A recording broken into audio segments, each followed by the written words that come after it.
We didn't know why, but we didn't need to know why. We started implementing a number of charter transport mechanisms so that equipment and materials would get to our factories to provide capacity or to allow us to manufacture parts. And things continued to stay unusual. And so we started to see not just the transportation perturbations, but we saw more and more going on where material or other goods coming out of China were very limited. And so in the late part of January 2020, I activated what's called our war room or command center. And what that is it's the top 50 people in our supply chain who would get together at 6 a.m. and at 10 p.m. on a daily basis, weekends included, of course, and we would compare notes, we would identify what was going on, we would align on best methods and which of our practices that we were going to employ from our existing playbook, so that the 40 separate commodity teams that we were working with were all getting the benefit of maximum shared knowledge and ability to leverage the muscle memory we'd built over 40 years. And when I talk about that, I want to say we institutionalize what we learn with each disaster. And people think disasters in supply chain are the new normal. They're the old normal. So we try to incorporate what we've learned in the past, and as a result, as a company, we had a pandemic leadership team that we had established in 2003 with SARS. We didn't know when we might need it, but we knew it would be needed at some point. And so there was a tightly orchestrated corporate emergency response team, a 50-person supply chain team that operated twice daily and around the world. And it wasn't until March 13th, I think, of 2020 that the U.S. finally said, okay, it's COVID. We don't know how long it's going to last. And so we had several months in advance to start to put together our actions. And I think that stood us in good stead, because for that year, we were still able to deliver to commitments at 95% on-time delivery, despite the many challenges that we were facing. I could go on, but we'll come back. I'll break. There's plenty more. Catherine, you also had some early warning signs. You've got Bechtel has projects all over the world, mining, building, you name it. What were some of the early signs for you? And you responded in some similar ways to Intel.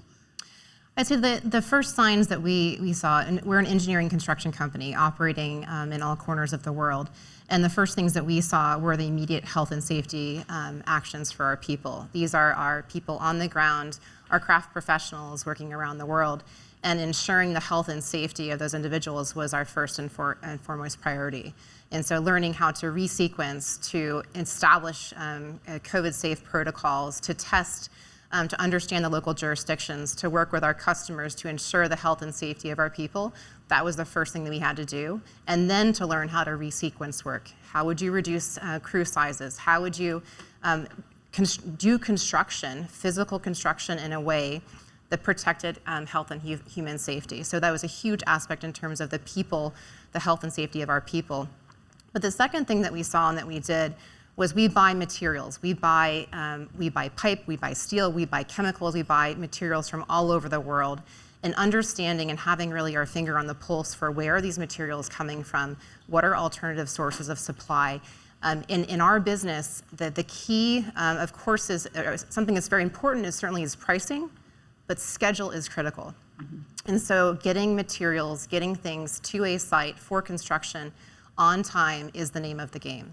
And so what we started to see were needing to invoke these plans of finding alternate sources of supply, of looking at different modes of transportation, and ensuring that we could uphold the schedule for our customers. Jennifer, for you, this came at a really interesting time. If I'm not mistaken, you had just raised a round of funding recently, right before that happened. You created a software that basically helps your clients monitor their supply chain and identify areas of risk and vulnerability. Right. You just raised this funding. This, it starts to hit the fan, and you started to get inundated with calls. Take us back to that time. So I think the first thing is the fact, and you both just touched on it, how sheerly just human the supply chain became. And so, knock on wood, I think to your point, we had just raised our Series B.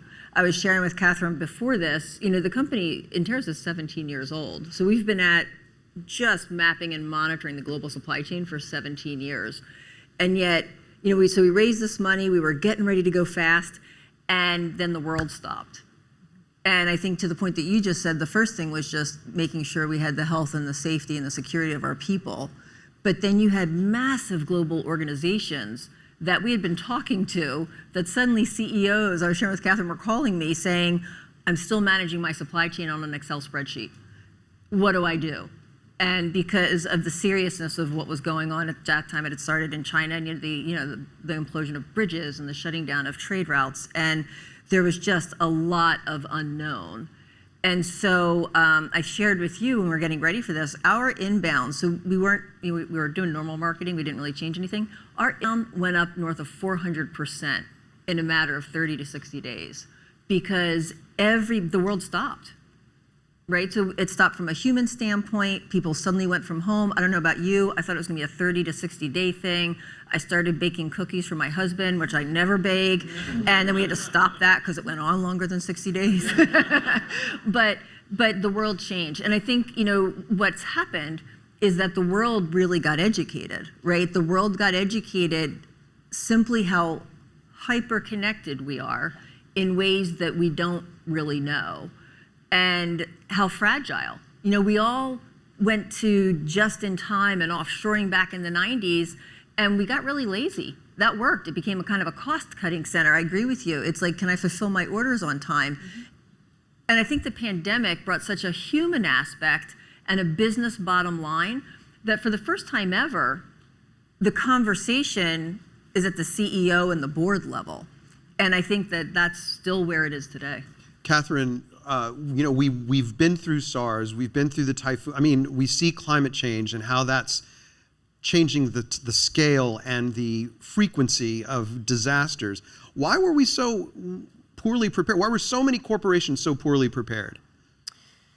I can't certainly speak for others, but I would just say that the ways in which you get prepared is to practice, and it is to be hyper focused. It's on the things that aren't they don't necessarily seem necessarily interesting, or there's not a lot of glory in them, but you have to do them. You have to embed the resilience into the way that you do business. That's, for us as a company, that's building resilience into the way we have centralized services, whether that's payroll, IT, transportation and logistics, and then testing those services. Can we do this in the event of natural disaster? Can we do this in the event of geopolitical unrest? But really testing your systems and the resilience of your systems to respond, because it's really not a question, to Jackie's point, it's not a question of if these events will happen, it's a question of when they will happen, and to what degree, to what scale, where might they be. And so really, being quite adamant and focused on that resilience and testing your systems.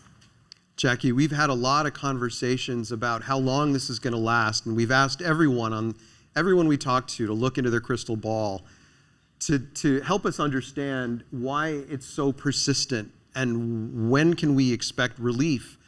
Intel CEO Pat Gelsinger recently said, somewhat, to my mind, pessimistically, that we're going to see this persist into 2024.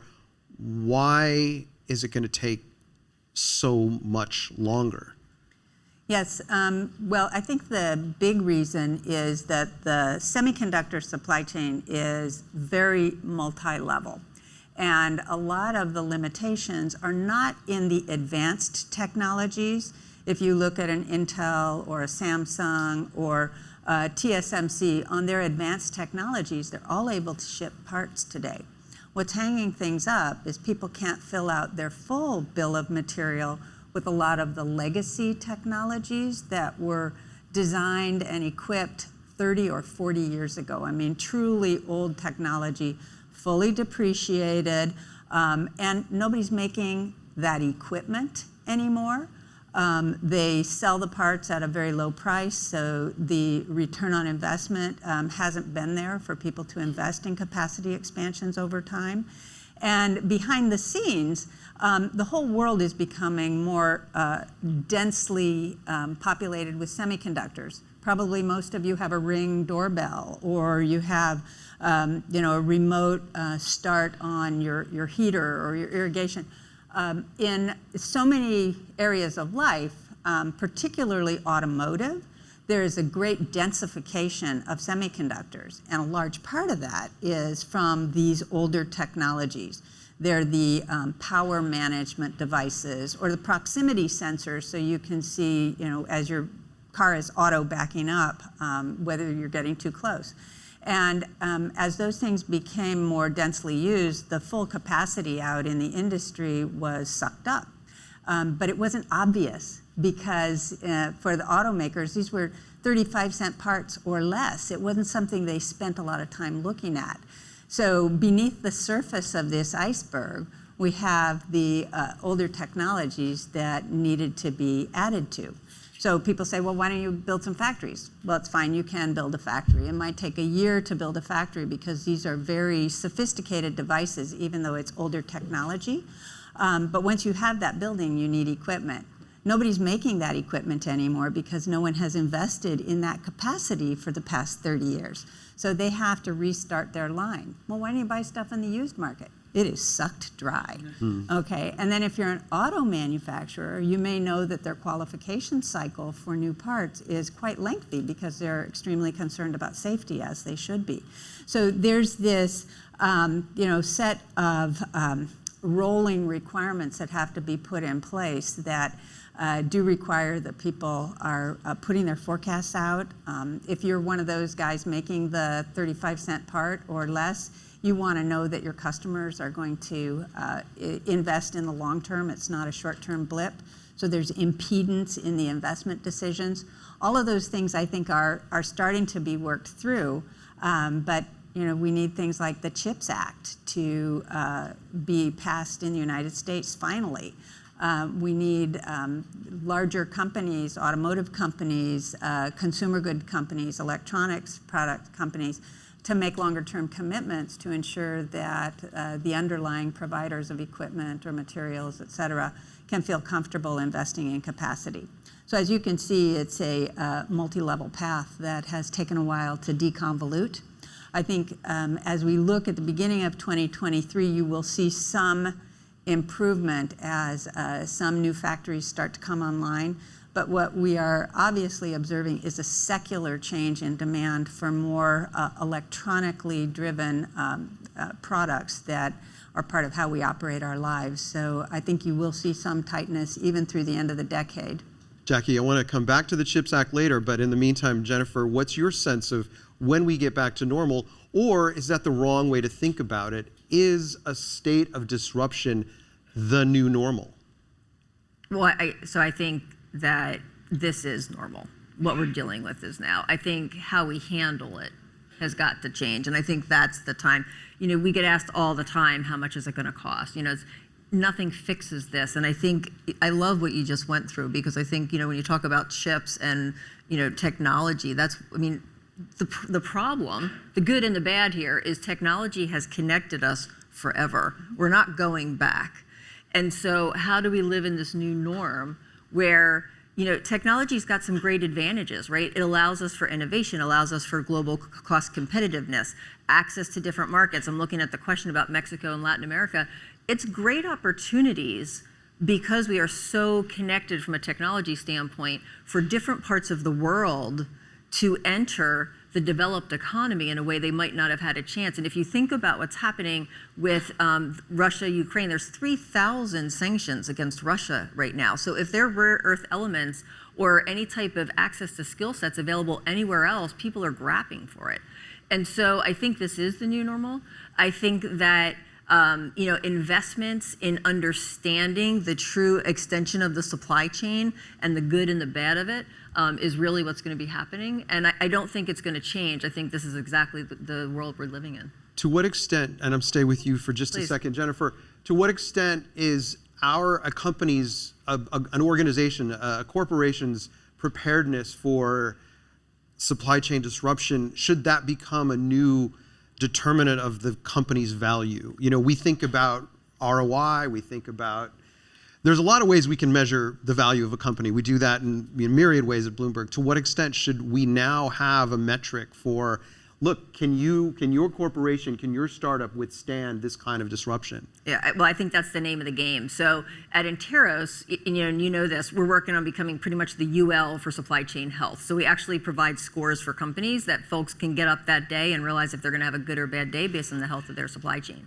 We're seeing it play out in the court of public opinion. So if you think about what just happened with baby food, and the stories of the mothers that went to 10, 11 stores just to look for formula, there is no brand loyalty anymore. It's about availability and be able to fulfill orders. And so I think when you talk about the value, the consumer is able to put set the value of the business based on availability of product, when they want it, and in the way they want it. And so I was talking to Jackie before about ESG and sustainability. You have people that will or won't buy from your brand based on sustainable sourcing. That's all about the supply chain. And so that's kind of the B2C aspect. Then you also have the B2B, where if you're a public company, you used to have to write a paragraph for the SEC on supply chain risk. Now, if you want to go public, they actually grade you on that. We work with PE firms that are mapping and monitoring their portfolio companies using our platform to set valuation before they even go public, to set how much do they invest in them. So I think you're seeing it from a B2B standpoint, you're seeing it from a B2, you can't escape it anymore. And the hyperconnectivity from technology is really what's enabling this. Catherine, this crisis has created something of a field day for critics of the concept of globalization. So I'm curious, in your view, do we need to create geographically independent regions, sources of supply? The question about Latin America, and how much do you buy the argument that, look, we went too far in terms of making our economy interdependent, or global economy interdependent from region to region? No, I don't think that it's fair to say globalization didn't work, and what we've been doing for the last 20 years, 30 years, just isn't working. But I do think that there are different forces upon us right now. There is a force of energy transition, what that means for people, what that means for companies. There is a force that was just mentioned on the awareness of where products are made, how they are made, and the importance of that. And so those things, I think, have a much stronger influence on sources of supply, the awareness of where supply is coming from, and it will push us to invest, all around it will push us to invest more in regional solutions. Mm-hmm. And those investing in more in regional solutions is part of growing the resilience of a broader supply chain. So I think it's absolutely a must. The pendulum is swinging more towards certainly to increased investment, which, by the way, produces really tremendous opportunities for people, for societies, for employment. Really amazing opportunities. So there is an upside to this challenge. But I think it's more in terms of the forces of energy transition, heightened awareness as to where materials are produced and how they're produced. Jackie, you mentioned the CHIPS Act. I am curious to hear from you. I want to talk a little bit about what role government or governments should play in helping alleviate these kinds of crises. I think we were supposed to have the CHIPS Act through by the end of last year, and yet here we are, middle of this year. What do you see as the holdup? Can you talk about the sense that you're getting from DC on where we are and why things aren't happening more quickly? I love talking about politics on an open mic. This is good. I was just thinking that. I am not sure exactly what the holdup is, but one of the things that we do know is in our industry, a lot of the competitiveness difference in terms of cost structure between more Western companies and those that are concentrated in Asia does come from government support, government subsidies, incentives, access to free land, preferential capabilities for lift and cargo transport, and so on. And we do think that the Western countries need to create some comparable support for their critical industries as well. Semiconductors is an important part of the United States GDP, and it is a tremendously capital-intensive industry that will live with its cost structure for quite some time. And if we want to create not fully independent regional centers, because I think that is excessive and overly costly, but if we want to diversify the access to resources across the different regions for risk improvement purposes, we need to somehow help level the playing field. And that playing field spans cost structure, incentives. It spans regulation and how regulators and academia, for example, collaborate with industry.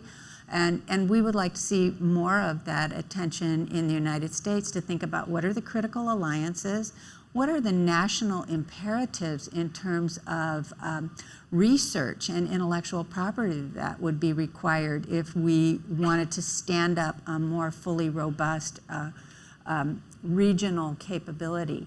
And so the role that government has to play, I think, is to collaborate with industry to do things that are right for their population and to ensure that the things that are critical to their living standard, which are not just products, but they're also jobs and infrastructure, that those things are done in tandem to support the better good of the population. So we'd like to see that engagement, and we are finding good connections in DC or in the EU, and we just need to push some of these things over the finish line.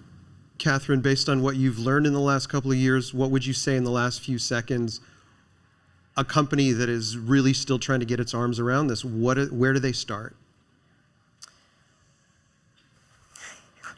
Start by being humble. I'd say you start by recognizing that this is a challenge. It is to know the supply chain, to know where to enter is going to take a lot of collaboration. It is not there's not IP in terms of this collaboration, and so whether it's getting to know your suppliers, whether it's working with your customers to find the right solution, finding the right talent, I think that you really need to take a step back and be very much so approach this in terms of a one-team approach. You know, what is your mission? What are you trying to accomplish?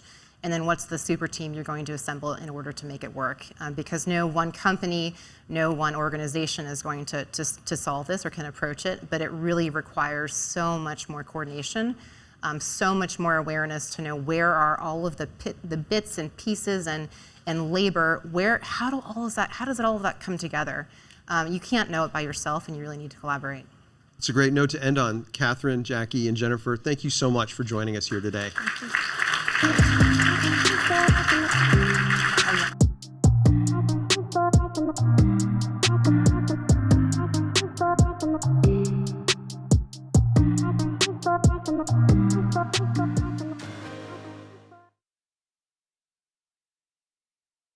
G'day, we're Atlassian, the creators of teamwork software like Jira, Trello, and Confluence. Think of us as a teamwork lab, where teamwork experts have been studying how teams work for decades, pioneering new ideas and testing every obstacle in the way of nimble human collaboration, all to perfect the everyday act of working together. Unleash the potential of your team at Atlassian.com. Please welcome to the stage Atlassian Chief Product Officer Joff Redfern with Bloomberg's Roy Bahat, head of Bloomberg Beta. All right. Back in the conference business, it's great to see everybody here. So I'm Roy, and I run Bloomberg's VC fund, which is called Bloomberg Beta. We were the first venture firm to focus on the future of work, and so we've been watching Atlassian and its various product movements in different categories for a while. And Joff Redfern is the Chief Product Officer of Atlassian. We're here for Atlassian Sponsor Spotlight. And so we just heard about a few of the products. Some folks might know Trello. If they're more technical, they might know some of the developer tools like Jira. But what's the right way to think about what Atlassian does? Yeah, so just so I know who's in the audience, hands up if you've heard of Atlassian, used Atlassian products. I heard you, thank you. For those of you who haven't, www.atlassian.com, go ahead and check it out. So we are in 3 different markets. We are in what we call the Agile and DevOps market. Your software teams, if you have a software team, there is a high probability that they are using many of our products. One of them, our flagship, is Jira. The second market that we're in is IT service management. You can think about service management like a company like ServiceNow. We're in that business. And then the third area is what we call the work management for all. So one of the things that we're seeing with teamwork is that a lot of those practices that were originally learned and developed on the software team are now starting to spin out and be the common practice for like a marketing team or a finance team. So those are the three different markets that Atlassian is. We have a really broad set of products, and we are very much focused on teams. If you look at our stock ticker symbol, it is Teams, just to remind us that that is very helpful. Yeah. And so let's put a bookmark in this question of how what software developers do ends up setting the template for others, because I do think there are a lot of patterns on that. When I first started hearing about Atlassian, one of the things I heard about as somebody interested in work was about the way Atlassian was run. No salespeople, an early commitment to folks having the ability to be remote. And so it'd just be great to hear about, beyond the products, how does Atlassian think of itself as doing things in a different way, and how is Atlassian run? Yeah, we've been, so I grew up in Silicon Valley from a professional career perspective, so I've worked You've seen it at a bunch of other big companies. I've seen it at a lot of big companies, as early at Yahoo, as early at LinkedIn. Atlassian is a very unconventional company in the way that we build our products, the pricing and the packaging, and the way that we run our company. One of the things that I think we've done particularly well is identify waves early on that were going to be these larger shifts, identify them before others have, and then stay true to that. So if you look at our history as a company, you can see a couple of those examples, and I'll just call some of that out since you flagged one of them. The first one was just as the software industry originally 20 years ago shifted from one way of working, which was called waterfall, over to another way, which is agile. It was more nimble. And that would wind up to be like a really great trend to jump on. Some business trends come and go pretty quickly. This thing keeps on giving. As I said, it started with a software team, and then it rolled out. So we identified that early, and we got onto it. Another one you had mentioned, we don't have a sales team. So the whole concept of the consumerization of the enterprise, where software is, we talk about it being used, then sold, instead of sold and then used. And that's the way that we think about building our products. So they tend to be brought into the enterprise company, not top down, but bottoms up by different teams who are just picking off the shelf that software and saying, hey, that's actually helpful for me to build, to do the work that we're doing. So because of that, we don't really have a sales team. And that's at the time, I know that's more common today, but at that time, having freemium products, doing that bottoms up selling motion, that was something that was very different. So there's, like, you go through our history, and there's time and time again where we've done that. So sometimes I ask myself, I've been there for close to 5 years now, like, well, why is that? Like, what's in the water of our company? And I think there's a couple things that have led to that non-conventional thinking, and it probably starts with our founders, who are still, they own the majority of the company, they're still in charge, they're not only great leaders and visionaries, but they were sitting over in Sydney. So they were in Sydney, and they had built things were working different anyway. Yeah, exactly. The Sydney people are a little bit different. They got funny accents, and they think differently. Fiercely independent people. So it kind of starts with like the culture they grew up in. But I think the part of it was that they were removed from Silicon Valley, and they didn't need to take venture capital money. So that they're, like, let's face it, and I can say this because as a VC, I can say congratulations to them. Yeah. So there's like you get away from that bubble and that groupthink, and you're doing things independently. Yeah, I mean, so many companies start out with some atypical way of doing things, but then they compromise on it as they grow. And of course, speaking from a person who is here as part of a founder-led company, having the founder at the helm definitely creates an ability to do that. So you talked about some past waves. It'd be great to hear about the present, because you've led through a pandemic. And in that pandemic, many companies have come to adopt practices that look more like how Atlassian happened to be working before the pandemic. It'd just be great to hear about how you think about the nature of leading in that kind of organization. What exactly does it look like at Atlassian? Where do people work? Yeah. Et cetera. Yeah. Well, certainly there's, from the pandemic, there's several trends to potentially touch on. The one that's top of mind, obviously, is this remote or hybrid work versus the classical way of working and showing up in an office. The thing that we're seeing there is you just got to be really crisp and not confused and lean into the thing that you are going to make. I'm actually surprised at the number of large companies that I see that roll out, make an announcement, like everyone's coming back to the office, only 3 days later to be rescinding that and saying, hey, only kidding. Sure. It winds up that's actually important to many of you who work for us. We've never been confused on that. We've always been a company that had to work in a geographically disparate way. We committed to something that we call Team Anywhere, where we said, look, we're going to be mostly remote, but we're going to maintain our offices. And those offices are going to be reconfigured to be meeting spots. And if you want to hotel, like if you're, you've got a crowded house and you want a place to go, feel free to go use those offices. We own that real estate.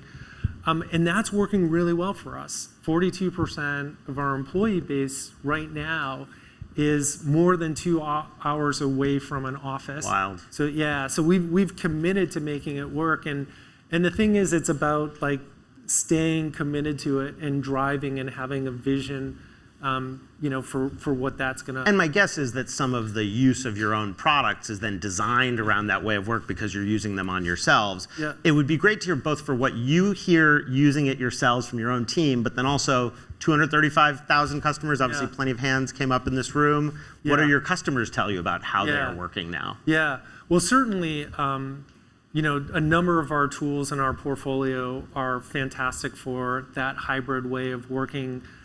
There's a few that I would call out. For example, the number of people that I've onboarded in the past 2 years where I've never met them in person is pretty much all of them. So I hired someone, I hadn't met them in person. I had to create a 90-day plan for, okay, what's that first 90 days going to look like? Products like Trello, if you haven't used Trello, it's like a lightweight project management. One of the benefits is that it's great for you as an individual, but it also works really well for your most immediate team. So I put my 90-day plans into Trello for that employee that I'm working with, and I say, okay, Sarah, we're going to work off of that. That's a great product. In the pandemic time, we're all used to using tools like Zoom and Slack, and those tools are great for quick, ephemeral conversation, but then that information gets lost. So you need a tool that's like, what are you going to use for deeper thinking?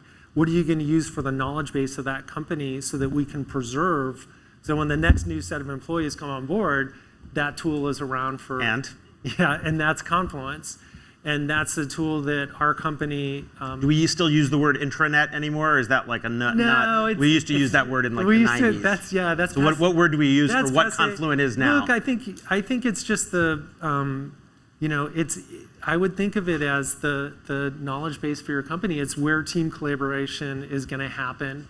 And the magic of it is that when we see companies who've adopted that wholesale and just say, hey, everyone's going to write that long-form communication in here, all of the major decisions in your company are being driven off of those pages. And what's helpful for those pages is that they have that level of collaboration, and teams can go ahead and build, improve upon ideas because they're open by default. Anyone can see anything. Yeah, I've heard that line that working from anywhere, it's not so much that it changes the way the organization works as it reveals the way it has worked, and the more explicit you are, and writing things down goes a long way, the better. Well, here's to learning more about that. Joff, thank you for joining me for the Atlassian Sponsor Spotlight, sharing the insights with everybody, and to be continued. Cool. Well, thank you very much. Thanks, everybody. Cheers.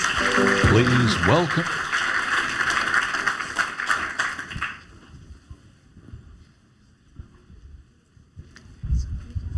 Thank you. Good to see you. Please welcome to the stage Waymo co-CEO Takedra N. Mawakana with Bloomberg's Tom Giles.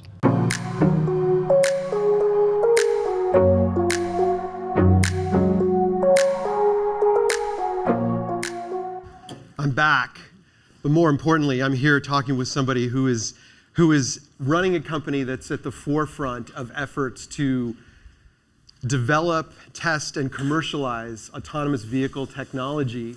I think we have a survey question coming up. Am I right about that? I love a survey. All right. So the question, self-driving cars, ready to ride or not there yet? So we have a lot of pessimists who responded to this survey on Twitter. Curious in the audience, raise your hand if you've had a ride in a fully autonomous vehicle thus far. Okay, pretty good. The experts say that more than 33 million AVs will be sold globally in 2040. So they disagree with the pessimists out there. And that the autonomous car market is expected to reach $76 billion by 2027. That's by one estimate. Takedra, I'm so glad you're here. We see the cars everywhere. We're all waiting to see when we're going to be able to get in them, when we're going to be able to get passenger rides the way you can in Phoenix. So right now in Waymo in Phoenix is now providing rides for people in rider-only cars. So it's taking off. Right here in San Francisco, it's happening on a much more limited basis. It's much more experimental. Can you tell us about kind of where you are with San Francisco, and maybe for those who are impatient to get in there and at least try it out, how long before we're going to see the testing kind of go much more broad? Yes, thank you. Thank you for the question. And also thanks for taking the survey, because it's very consistent with what we know, which is it's difficult for people to be excited about that which they've never experienced, and especially in the case of technology, and especially in the case of technology that's designed to improve road safety, when although our roads aren't safe, we're very comfortable with the degree of unsafety, right? We're just agnostic to it. So for Waymo One, which is our service, which is what we call our ride-hailing service, which we have launched in Phoenix, Arizona, and we've been for over 2 years now offering members of the public rides. You use the Waymo app and you hail a ride, and it takes you from point A to point B, and it shows up completely empty.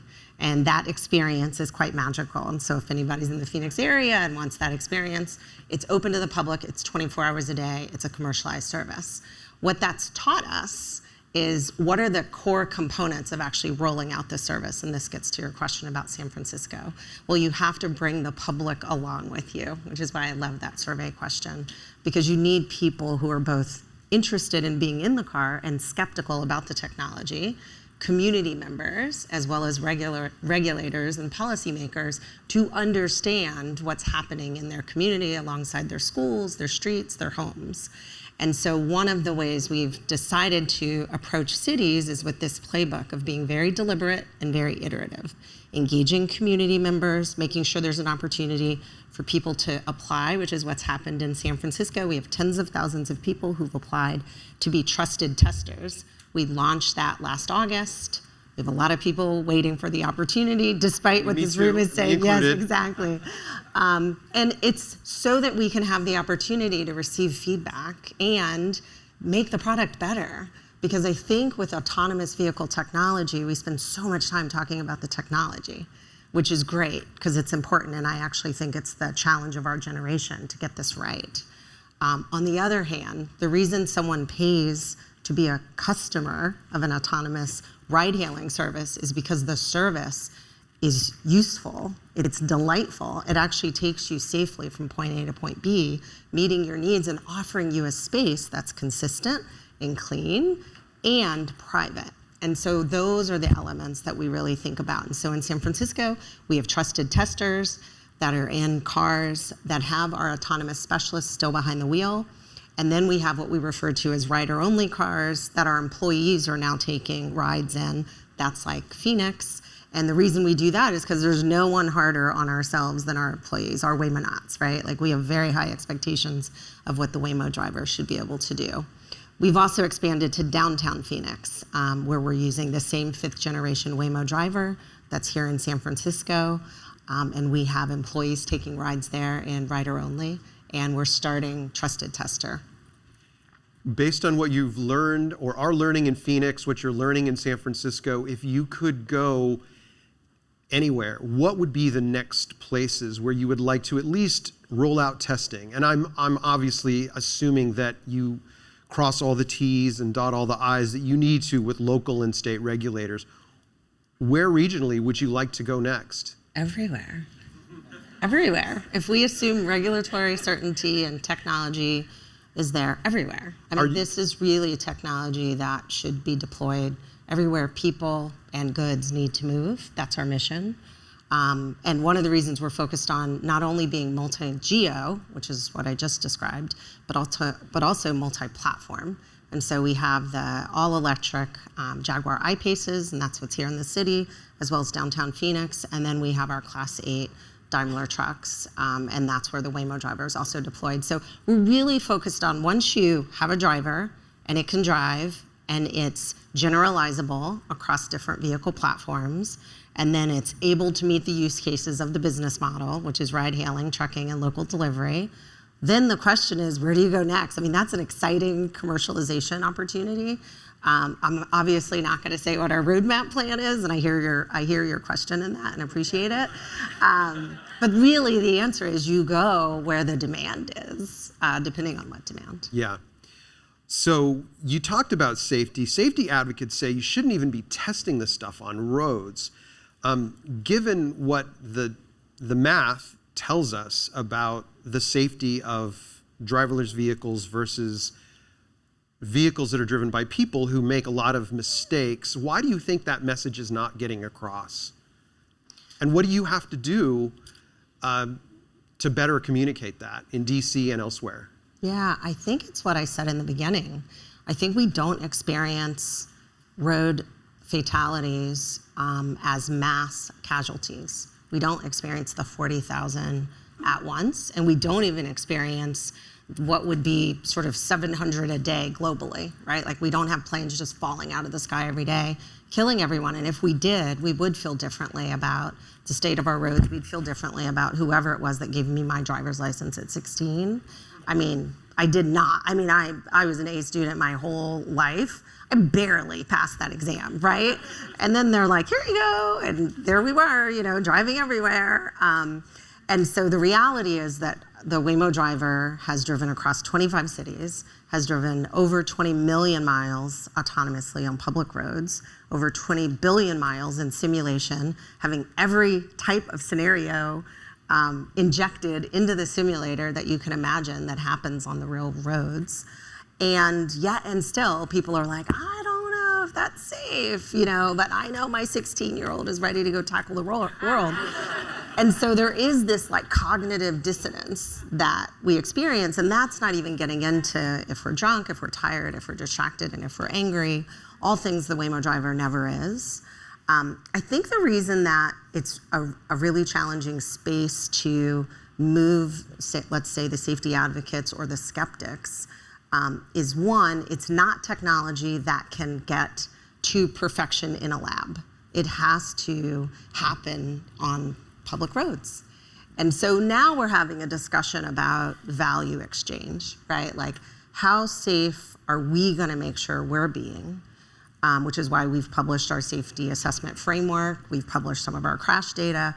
We want to make sure that people understand that we recognize this is a value exchange. If you can make our roads safer, if you can get my kid to soccer practice, back to the cheerleading squad and home, that is real value in my life. And all of a sudden, I feel very differently about whether or not I want her with her, 6 friends, distracted on their cell phones and in their cars. And I think we just haven't ever had this kind of really exciting transition take place where you can bring the value exchange. We're in the early days of being able to demonstrate it, but we're definitely seeing that we've been able to demonstrate it. And Arizona has been such a great place to do that because there were no shortage of skeptics when we showed up there. To the extent that you are able to spend time in DC with our officials there, have you been able to get through to the Biden administration, to get through to Pete Buttigieg? And if so, what is the vibe that you're getting? How receptive is this administration? I think this administration and generally speaking, Democrats and Republicans both want to see this technology advance. Our team works with every level of government, and what we haven't seen, which may be sort of at the heart of your question, is an appetite or opportunity to advance a regulatory framework that says this means go, this means stop. And certainly that's what safety advocates and others would love to see. That's complicated, and one of the things, if you're talking about how best to regulate a safety critical technology, if you go too early, you're going to use the sort of lowest common denominator, and it's going to be a race to the bottom. And so there are things we would have advocated for, just not knowing what we know now 4 years ago, that we now know would have been like sort of a hurdle that we could easily cross. So we've actually been quite cautious about trying to push. There's a sort of a permissive framework right now at the federal level, and we were the first company to submit a safety report. We think that's important. We think if you're going to have these cars on the road, if you believe in your technology, you should be willing to sort of disclose what you're doing and why you're doing it and how you're doing it. And then we think sort of a safety case-based approach is probably the right approach for some time to come, because everyone's technologies are different. And so it's not like you can really come up with a single standard, because maybe you could do a workaround to a standard. And so I think just being smart and commonsensical, the Secretary Buttigieg, in his sort of just in this early time being here, is already focused on how to advance AVs, and our team in DC works directly with his office. I want to talk a little bit about VIA for just a minute. Great. This is your commercial goods delivery. In fact, just this week, you announced a partnership with Uber, erstwhile less than friend. We just had Dara on stage, and we talked a little bit about it with him as well. You've got testing going on across the Southwest, including California. Do you have plans for that for those commercial kinds of delivery agreements to roll out across the nationwide? Mm-hmm. And then how big do you see this being in terms of your business? Because I think traditionally have thought of Waymo as passengers and consumer facing, but every other week it seems like there's another announcement about a commercial partnership. So where does that go, and how big of a part of your business does that become? Yes, you're like, what gives? So ride hailing is certainly has been our primary focus. Our secondary focus, and I say that because obviously prioritization is so important when you're building the driver, like which vehicle platform are you building the driver to sort of work on first, and then second. And so Class 8 trucking is where we're laser focused next. The deal with Uber Freight's exciting because it gives us a chance to connect the Waymo driver to their network, the Uber Freight network, which is great. The way our business model in trucking works, we have partnerships, as you said, with C.H. Robinson and J.B. Hunt and others. We're working with the shippers and the carriers, and then they will actually have trucks that'll have the Waymo driver on them. There's over 300 billion miles driven today in the US alone, commercially. And so that's the way to think about how we think about this opportunity. We think it's big, we think it's meaningful. We think not only can we bring more safety to it, but also more efficiencies and cost savings. When you were appointed co-CEO just about a year ago, alongside Dolgov, you talked about your wanting to work alongside employees to build, deploy, and commercialize the business. Where are you in that effort? How would you assess your progress thus far in living up to the goals that you set for yourself? So I'm going to answer sort of personally, and then I'll answer for the company. I mean, I think personally it's important to be constructively dissatisfied, right? Like, I think that there's always more to be done. This has been a really hard time to be a leader in COVID. Hiring people, expanding the team, driving culture, hitting milestones, raising money, like, it's complex. And so I'd say for me, I'm constructively dissatisfied with the way in which All of those factors have come together. That said, I feel amazing about the company. I feel amazing about the milestones we've hit. I feel amazing about the people we've hired. I think we have the most talented team out there. Our specific milestones that we set forth, we've hit them, and that's really important. I want to come back to the question of safety for just a moment. Research from the Georgia Institute of Technology, it's been a few years now, indicated the problems that autonomous vehicles have in detecting pedestrians, or they're much better at detecting pedestrians with lighter skin tones. We spent a lot of time today talking about AI and bias, and I want to hear from you how your engineers are working to tackle that problem, make sure that the LiDAR and the other sensors on your cars are able to pick up everybody, not just the white folks. Yeah, obviously a really, really important question and issue. And I remember a couple years ago when the issue first came up, I wasn't in this role, and I sort of took that very question straight to the engineering team.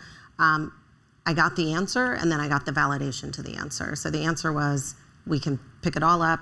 Our sort of technology, our Waymo driver, has the ability to see in the dark of night, in the broad day, shades of every color, people, non-people, objects, non-objects, teeny tiny objects, down to a millimeter next to our tires. That's how the system is designed to see up to 3 football fields, 360 degrees. And then we also did testing to validate that, because it's really important that we make sure we're not building technology for some versus for all. And also with safety at the center of what we're doing, we just can't afford to have that kind of misstep. It's avoidable. And do you feel like they're making progress on that mandate? Oh, absolutely. It already works that way for us. I mean, I think some of what you're talking about were technologies that didn't work that way, and I don't know. I don't know if they're making progress or not. But I know for us, at the time that issue came up, it's not been an issue. You raised $2.5 billion last year from not just your parent, Alphabet, but a whole host of other investors. And then the year before that was the first time that you went to outside investors. Do you see that pattern continuing of broadening the equity investor base beyond the parent? And how long do you think it is before you will need to go out and raise again? We have really world-class investors on our cap table, like you said, including our parent Alphabet. We raised $5.7 billion over the last 2 years. I won't say when we'll go back out, but I will say that we're deeply aligned that this technology has massive, massive transformative opportunity and feel great support from all of our investors. Do you anticipate full independence from Alphabet at one point? I love those words, anticipate, have to executing. Talk about when you'll do it, but given where we are with the markets, how concerned are you about the state of the capital markets right now and the valuations that we're seeing ascribed to startups and the biggest companies alike, including Alphabet? Yeah, I'm feeling great. I mean, I think it's very rare to have the opportunity to be owned by Alphabet, supported by them all of these years, have a cap table of world-class investors, and have a very clear articulated vision, mission, opportunity, TAM, product, and commercialization strategy. And I think all of those are our opportunity to sort of tackle. And thankfully, it hasn't ridden a lot on the frothiness of the market. It's really been riding on our execution and our strategy. How comfortable are you with the pace of hiring that you've been doing? Are you having to slow that down? And do you envision, we've had a lot of companies that have said, not only are we going to tap the brakes on hiring, but we're actually going to retrench in certain areas. Where are you in your hiring plans? Yeah, we've been hiring a lot, and we're continuing to hire a lot. This takes a lot of talent to bring this technology to market takes a lot of talent. We haven't slowed down on hiring for any reason outside of our company. We've slowed down because we did a lot of hiring in COVID, and now we need to either, in our hybrid workplace, sort of make sure that everything is clicking the way that we want it to, and then continue to hire. But Waymo is hiring, so if anybody's looking, please go on the careers page because we are hiring. And are you having to make changes in terms of your compensation scale? Just, we've seen it again with a lot of the big publicly traded companies as well as the startups, just because you don't, equity isn't as attractive of a lure for engineers out there who are looking for that as an incentive. Yeah, I think there's two attributes that I would say for the folks who come to Waymo. One is they tend to be really excited about the mission. They can kind of do anything with their skills, but this is the thing they actually want to do in their lifetime. So that's wonderful. And then secondly, I think we've been private. There's no liquidity. Either you believe in the upside or you don't, which ties to the first point. And so we haven't seen that at all in our recruiting. We still see people who come, want to be there, who come to us, want to be at Waymo, and they've been in a lot of other places where there was a lot of liquidity and a lot of opportunity, and now they want to do something really meaningful. Takedra, nice to talk to you. Great. Thanks for coming. Thank you. We're out of time. Join me in thanking Takedra for...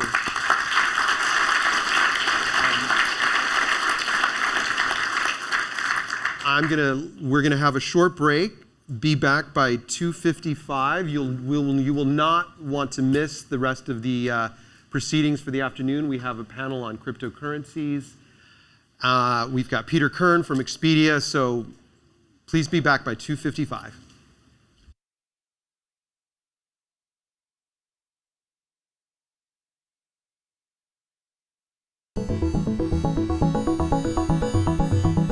The Hyperloop. There's a good chance you've heard the name by now. This is the Hyperloop system. It can take people hundreds of miles in minutes. The Hyperloop, a series of tubes that would transport people in pods at ultra-high speeds over long distances. It's a remarkable new form of transportation that can whisk people from city to city in a flash. 29 minutes from New York to D.C., 30 minutes from L.A. to San Francisco. For years, we've been seeing these futuristic, utopian renderings of some cross between a spaceship and a monorail. But lately, the Hyperloop is becoming much more real. Yes! It was surreal to be even sitting inside a Hyperloop, and just even more incredible to actually be like riding down a track in something that was nothing more than a crazy idea 6 years before. Companies all around the world have been developing and testing the technology needed to propel passengers at speeds of over 1,000 kilometers per hour. But for many, speed is only the first step to unlocking the full transformational effects of a new mode of transportation. Fast is what we just sort of take for granted in the Hyperloop world. It's the network effects that really deliver the benefit. And that opens up a completely different scale of economic opportunity.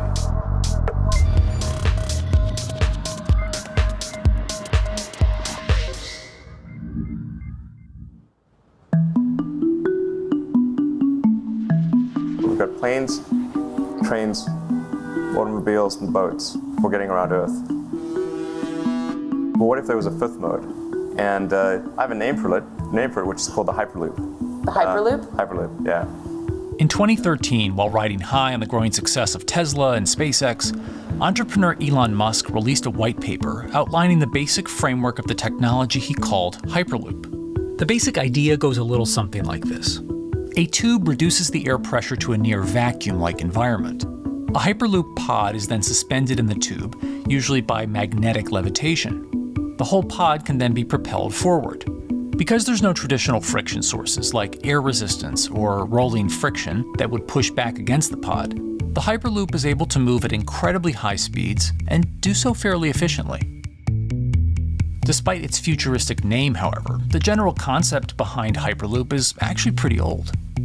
In fact, New York City's first attempt at an underground public transit system in the 1870s was based on a similar principle.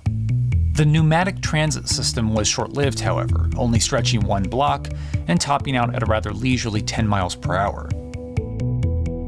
While Elon would make some 21st century improvements to this concept and bestow a very 21st century name, he wouldn't end up pursuing the technology itself, instead electing to focus his efforts on something a little bit deeper, literally digging the requisite tunnels via his boring company. It would take another billionaire industrialist who dabbles in spaceflight. No, wait, not that one. Yeah, that's the one.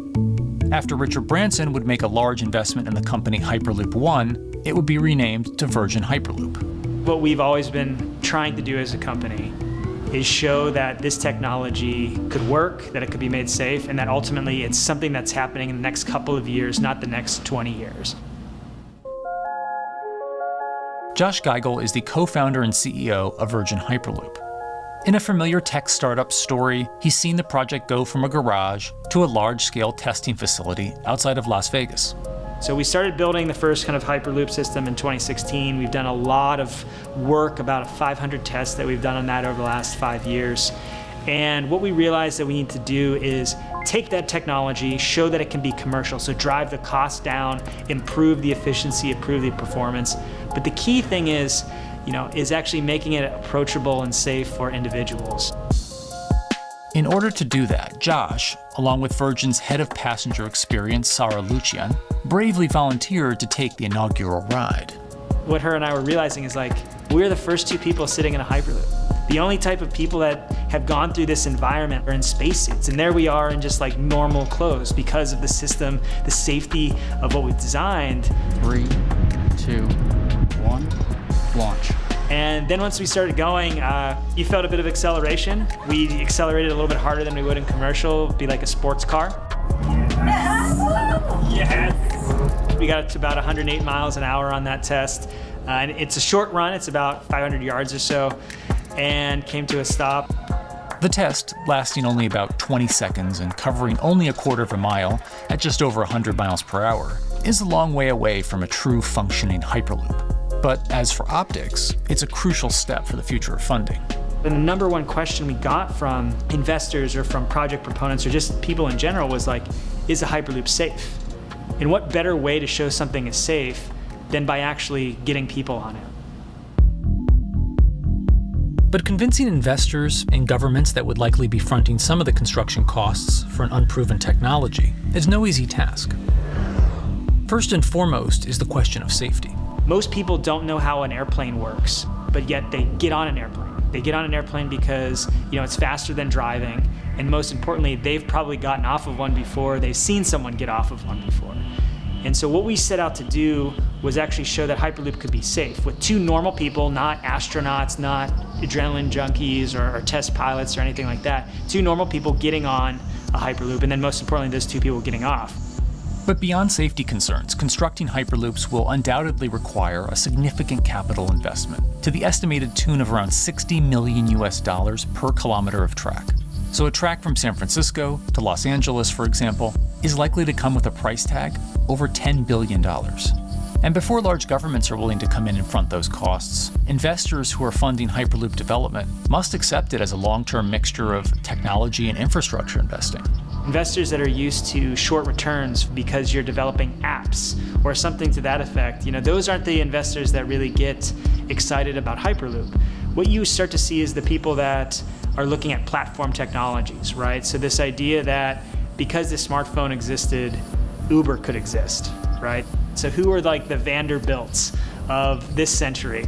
And that's the part where you're gonna get a lot more no's than yeses. But those people that have the ability, the fortitude to stick it out, to see the game-changing platform here, those are the people that we're looking for. And since we've done that passenger test, there has been a lot of interest that's really, this is a lot sooner than I thought. Envisioning the ripple effects of what Hyperloop could achieve, though, is fairly challenging at this stage of development. It's fast, yes, but for point-to-point travel, traditional maglev trains can move pretty fast as well. And outside of China, South Korea, and Japan, even those haven't seen much adoption elsewhere due to the high costs and questionable profitability. The Shanghai line in China, for example, loses around $100 million every year. Hyperloop companies, however, believe they can offer something different than traditional railway lines. My name's Alan James. And as far as I know, I'm the only guy on the planet who's written a government-level business case for 300 kmh conventional high-speed rail, 500 kmh maglev, and 1000 kmh Hyperloop. It's fundamentally about moving people from where they are to where they want to go, when they want to make those journeys, and doing it in much smaller numbers. So pod designs for Hyperloop range from 12 to 28 seats typically. Why are they small? It's because small enables the network to operate flexibly. And a great example of that is the east-west strategic route across the north of England, from Liverpool to Manchester to Leeds. So to get from Liverpool via Manchester to Leeds by train is just short of 2 hours today. It'll probably take you 2 hours driving as well in average traffic conditions. Net result is those three city regions remain three separate entities: Liverpool, Manchester, Leeds. There's very little commuting traffic between those urban areas. Hyperloop absolutely changes that from the ground up. Liverpool to Manchester is a 5 or 6 minute journey. Manchester to Leeds is also a 5 or 6 minute journey. What that effectively does is create a single super city economy. In this vision, the Hyperloop acts a little more like a highway, where pods have fixed destinations and don't need to stop along the way.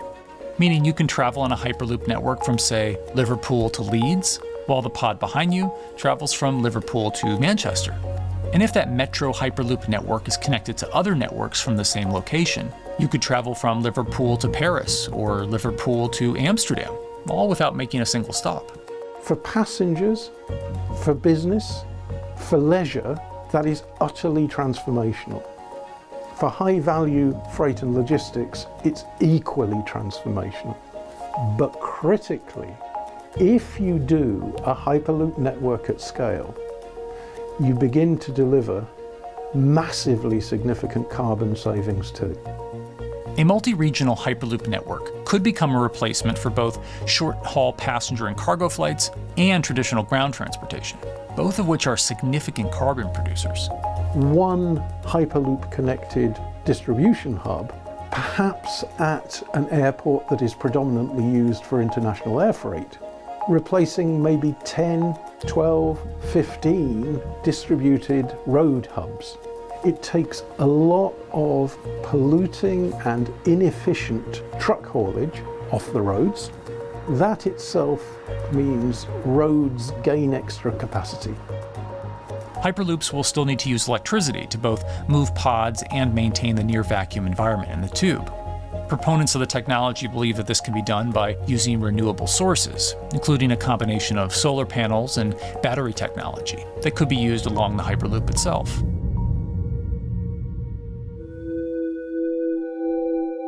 But even with all multipliers of time and carbon emission savings that a Hyperloop network may provide, the investment capital required to actually build such a network becomes even more economically and politically daunting.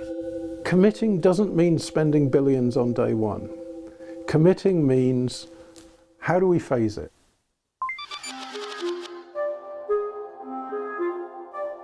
One company in the Netherlands is working to develop that technology, and perhaps more importantly, the international coalition needed to make the Hyperloop network a reality. So we are here in Europe's first full-scale Hyperloop test facility, where we can already prove every conceptual technology of the Hyperloop. This is Tim Houter, a co-founder and CEO of Heart Hyperloop, headquartered in the city of Delft. And while this testing tube might not seem as large as others, inside is a key technology to create the on and off-ramp type infrastructure of a Hyperloop network. That is, a lane switch. That's something we can already test here. You can actually see it here. That the track is diverging from one track into two. That makes it possible to eventually split up the Hyperloop track in two sections. And in that sense, you can create a complete Hyperloop network.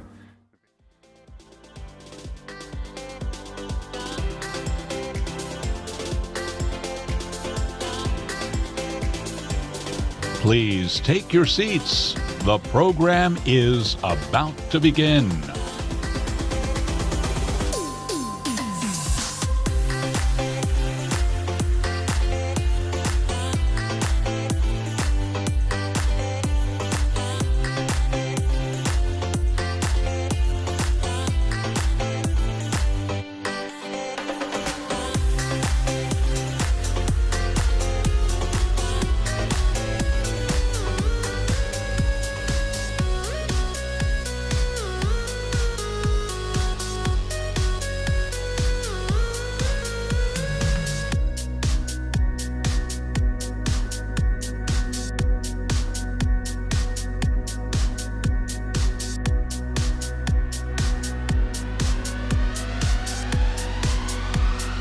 Please take your seats. The program is about to begin.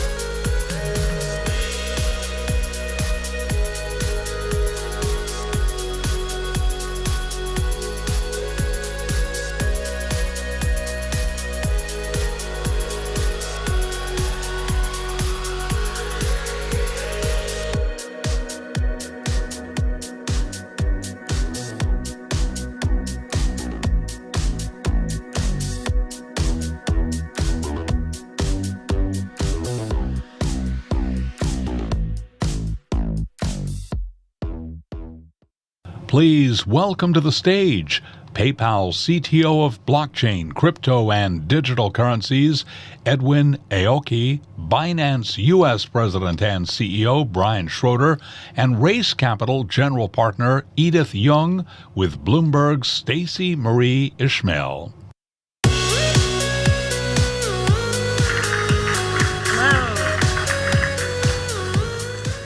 Thank you so much. Isn't it fun to get introduced by the voice every time? It's kind of a thrill. Speaking of kind of a thrill, I am responsible for Bloomberg's crypto coverage, which has, it's been a bit of a ride recently. For various of you who are invested in or exposed to the asset class, I hope you're well hydrated, prepared for the days ahead. I'm really excited to be here in San Francisco having this conversation with these folks. We're going to try to focus less on the, shall we say, current gyrations of the market and more on trying to see around the corner a little bit. Where might we be going? What's next? What's interesting? So I'll start with a couple of very quick introductions. To my immediate left, this is Edwin Aoki, who is a 12-year veteran of PayPal, if I have that correctly, and recently made the move into blockchain, crypto, and digital currencies after having been involved in pretty much everything else at PayPal for several years, including being chief architect. Next to Edwin, we have Brian Schroeder, who joined Binance a couple of years ago, but became CEO last October, just last fall, and is responsible for the US arm of what is a fairly complex business, particularly in this regulatory environment. And Edith Young, who is a general partner at Race Capital, and one of the very earliest investors in not one, not two, but three major elements of the crypto ecosystem, including FTX, Solana, and Lightning Network. So thank you all for joining us today. We will get started with something slightly unrelated to crypto, which is I asked each of the panelists to share something interesting about themselves to kind of give a flavor of something that I feel is sometimes underappreciated about people who work in crypto, which is it is not as stereotypical as folks may think it is. It isn't only about Bitcoin. It isn't only about NFTs. It isn't only about insert buzzword of the day, algorithmic stablecoin here. So, Edwin, I'm going to start with you. Share very quickly your interesting fact. My interesting fact actually is about crypto, but it is a fact that I think that not a lot of people really appreciate, which is that we did a study that is actually coming out, I think today. Today's Wednesday, right? Today's Wednesday. It's coming out today that we did in conjunction with Deloitte. And we surveyed 2,000 CEOs and executives across the retail and merchant space, and they had indicated that 64%, so almost 2/3 of their customer base, was interested in paying and transacting in crypto in the coming 12 months. And again, I think that we really underappreciate crypto and digital currencies as something of use and something of utility. So I wanted to bring that into the conversation. So my fun fact about myself is I came into crypto by way of tech and fintech. So I've actually lived the last 6 years in Hong Kong, first with Uber for the first 3, and then Ant Financial for the next 3. Nothing going on at either of those. Nothing going on out there, yeah. But I'm very glad to be back in the land of freedom and Chipotle. So it's good. In that order. Yep. So fun fact, I'm born and raised in Hong Kong. I came to the US when I was 16 and bought my first Bitcoin in 2013, but really got into crypto when I was traveling back and forth between here and China. And if you can sort of flash back in 2017, 2018, China really was the center of the universe in terms of crypto trading and crypto mining. So during those times, really met a lot of crazy scam projects and learned a lot.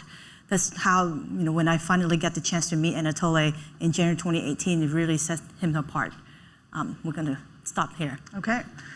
Well, I want to push a little bit on what you said about China, because I do think that had we been having this conversation 2 years ago, and I had asked, looking forward, where do you think the biggest areas of growth may be?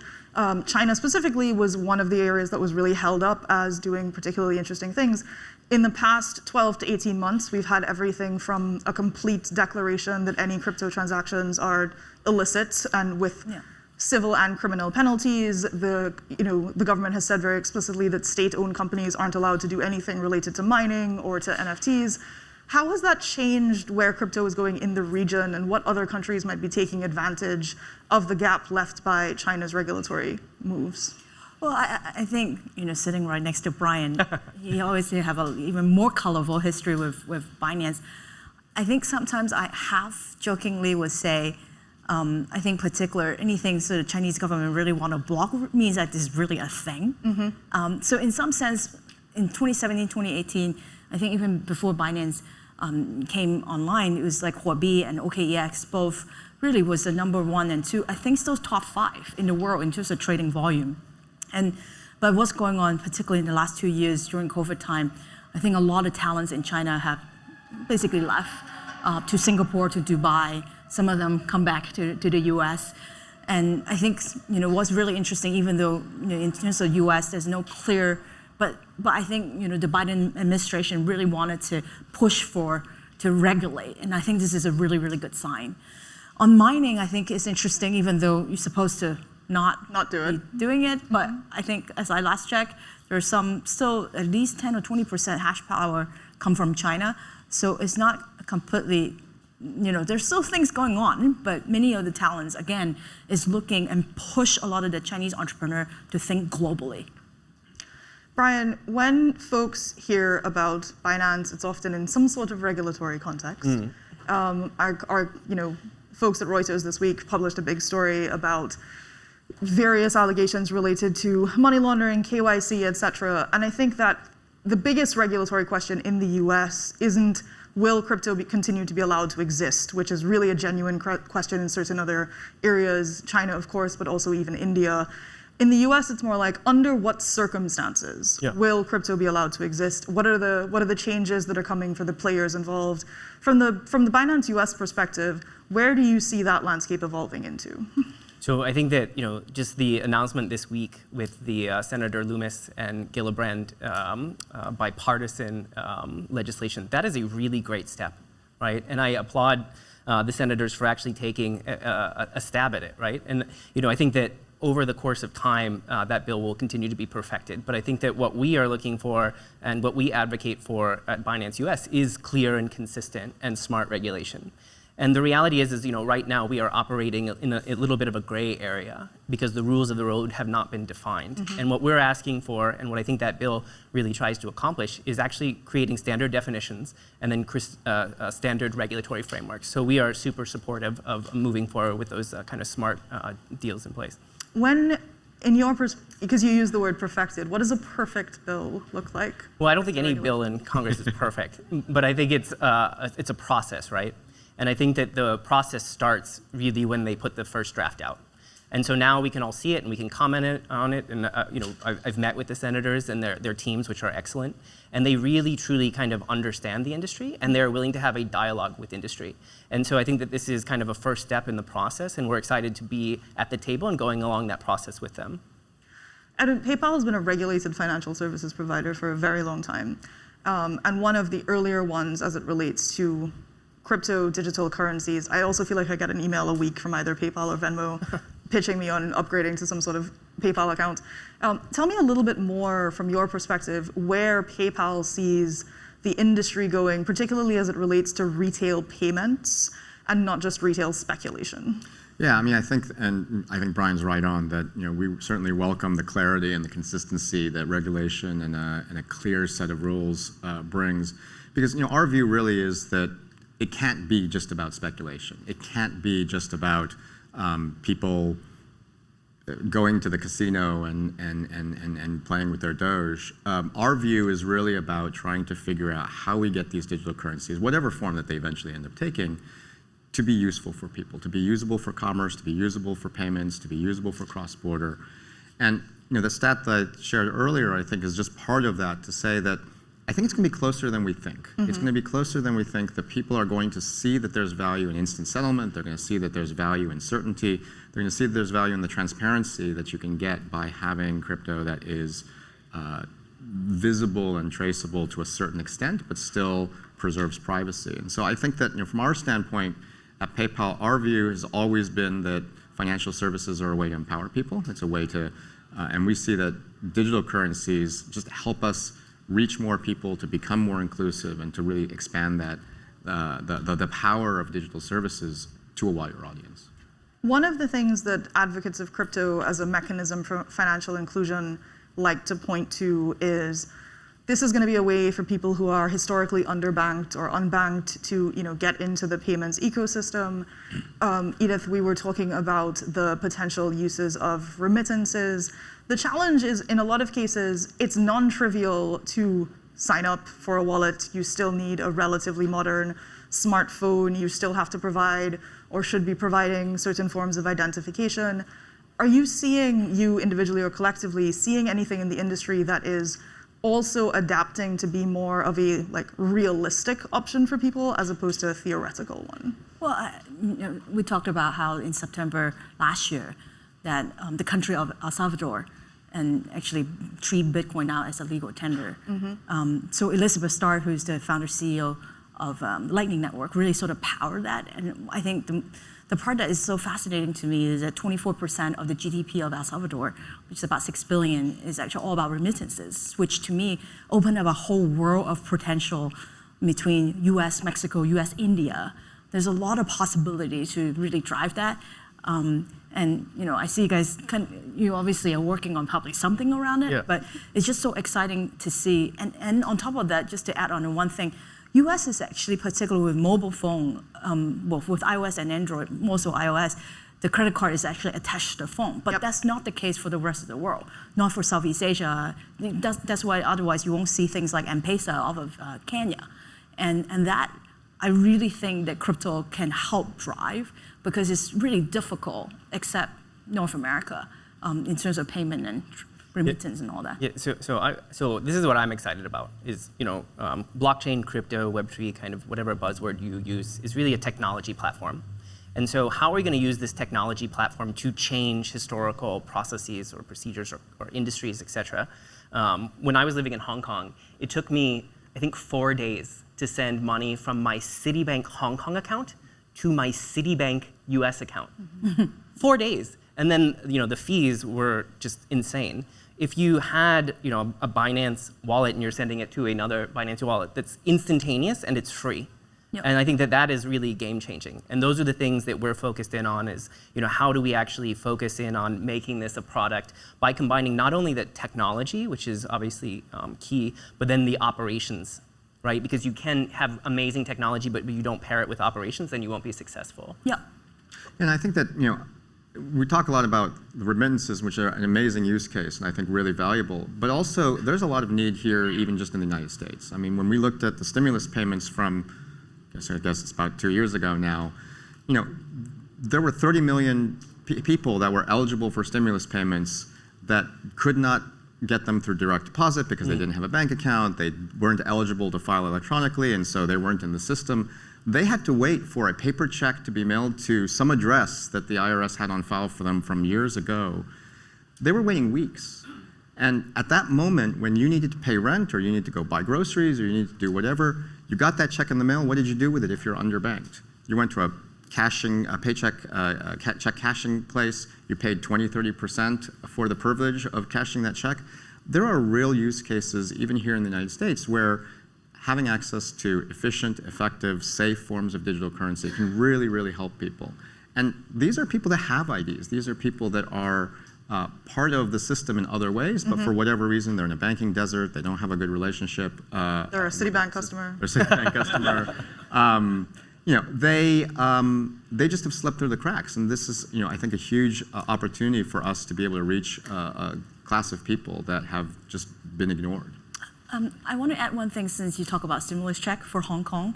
They actually push a stimulus check to WeChat Pay, Alipay, or the Octopus card. That's efficiency. Yep. And yeah, so I think there's not only the technology part, but regulatory and government, how they push it makes a difference. So there's two things that are challenging about what you have described. One is like the last mile problem. Okay, so you can go Binance to Binance, but you still have to get the money in and out of Binance, and that is where a lot of the complexity lies. If anybody has ever helped a less than tech savvy relative attempt to remember their keys, you're dealing with non-trivial technical undertakings, as well as just there are banks that will not allow you to fund US banks that will not allow you to fund a crypto account. Or when you're trying to withdraw it, you are thinking about the volatility of like, if I wait today versus tomorrow, am I going to make or lose money on this transaction? So I would be very interested in your perspectives and like what you are seeing that is helping with that crypto last mile. And then to the point about the government and crypto, sometimes when I say this, depending on who I'm talking to, like people get like a little bit like, these things are anathema to each other, because there is a very strong and persuasive set within crypto who really came from the cryptographic libertarian wing, as it were, of the industry, who are ideologically opposed to the idea that giving the government more access and visibility into people's crypto transactions is a way forward. How are you trying to resolve those things? So, we in the United States were created for the explicit purpose of being a regulated and licensed entity. So since day one, right, we have been built for that purpose. And so we, as Binance US, have gone out and got our money transmitting licenses in the states that we operate in. We operate in 46 states, hopefully 50 by the end of the year.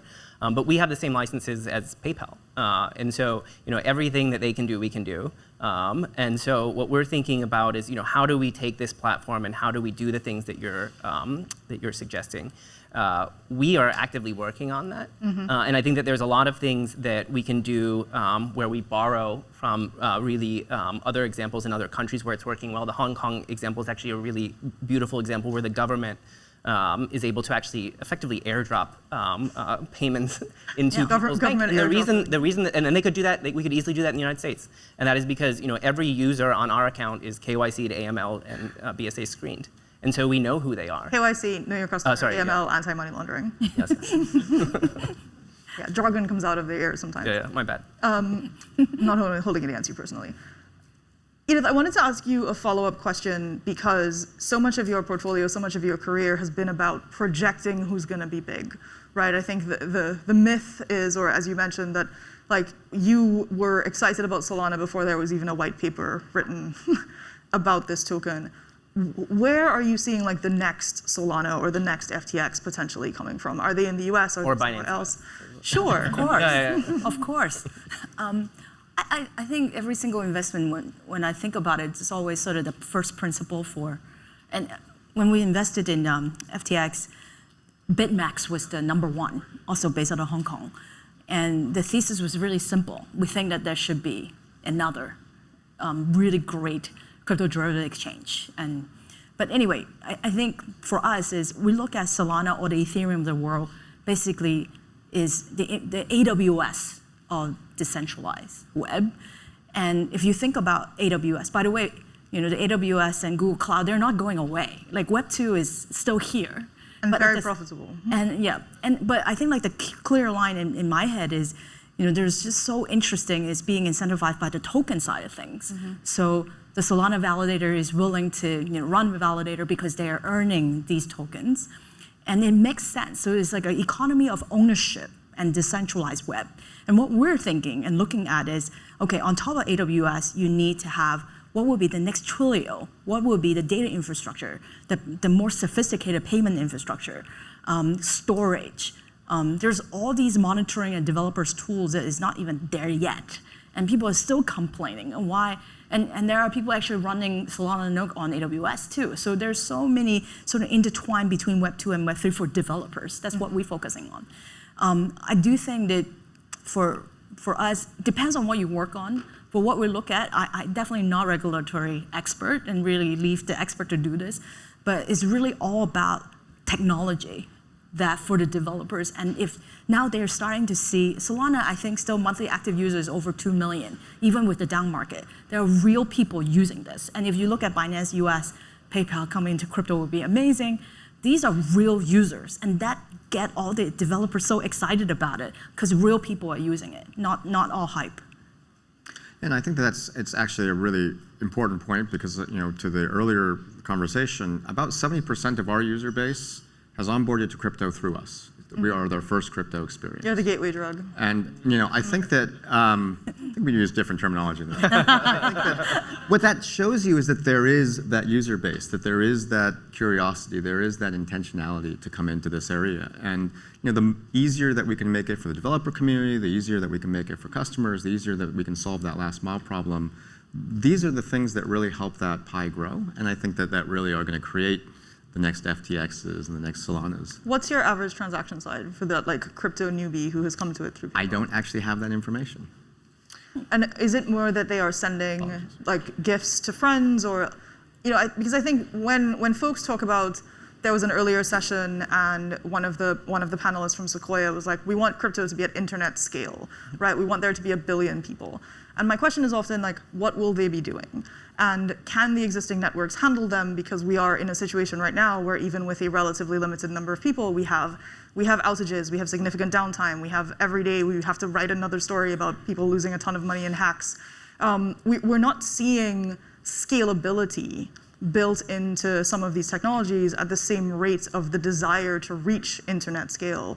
How are you is there anybody in your portfolio that's tackling these questions? How is Binance thinking about this? How is PayPal thinking about this? I think that for us, what they're doing with it is actually a really easy question right now. So up until yesterday, you could buy and sell crypto on our system, and then you could use it to pay at any of the PayPal merchants worldwide. So 30 million whatever merchants.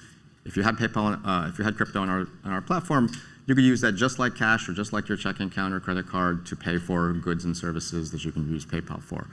And we think that might be the gateway drug because now all of a sudden you can use crypto at Best Buy, you can use crypto at Nike. They don't have to do anything, and they get paid out in fiat, and so it's a very seamless experience for them. As of yesterday, we now launched the ability to actually exchange crypto with other wallets like Binance or FTX or others. And so we expect to see a whole new class of folks that are using the crypto on our platform to engage with Web3 and the DeFi space, to bring in crypto to spend at our merchants from other places. And I think that's the real exciting part, is that we're just at the beginning of this. And the beauty of creating these platforms is that you don't really know what people are going to be able to do with them until they're there. I think Uber, Airbnb, these things were not a gleam in anybody's eye until you had technology with mobile and GPS and payments. And so I think the sky's really the limit. And from our perspective, what we're trying to do is we're trying to take this amazing underlying technology and then package it in a way such that it is usable, right?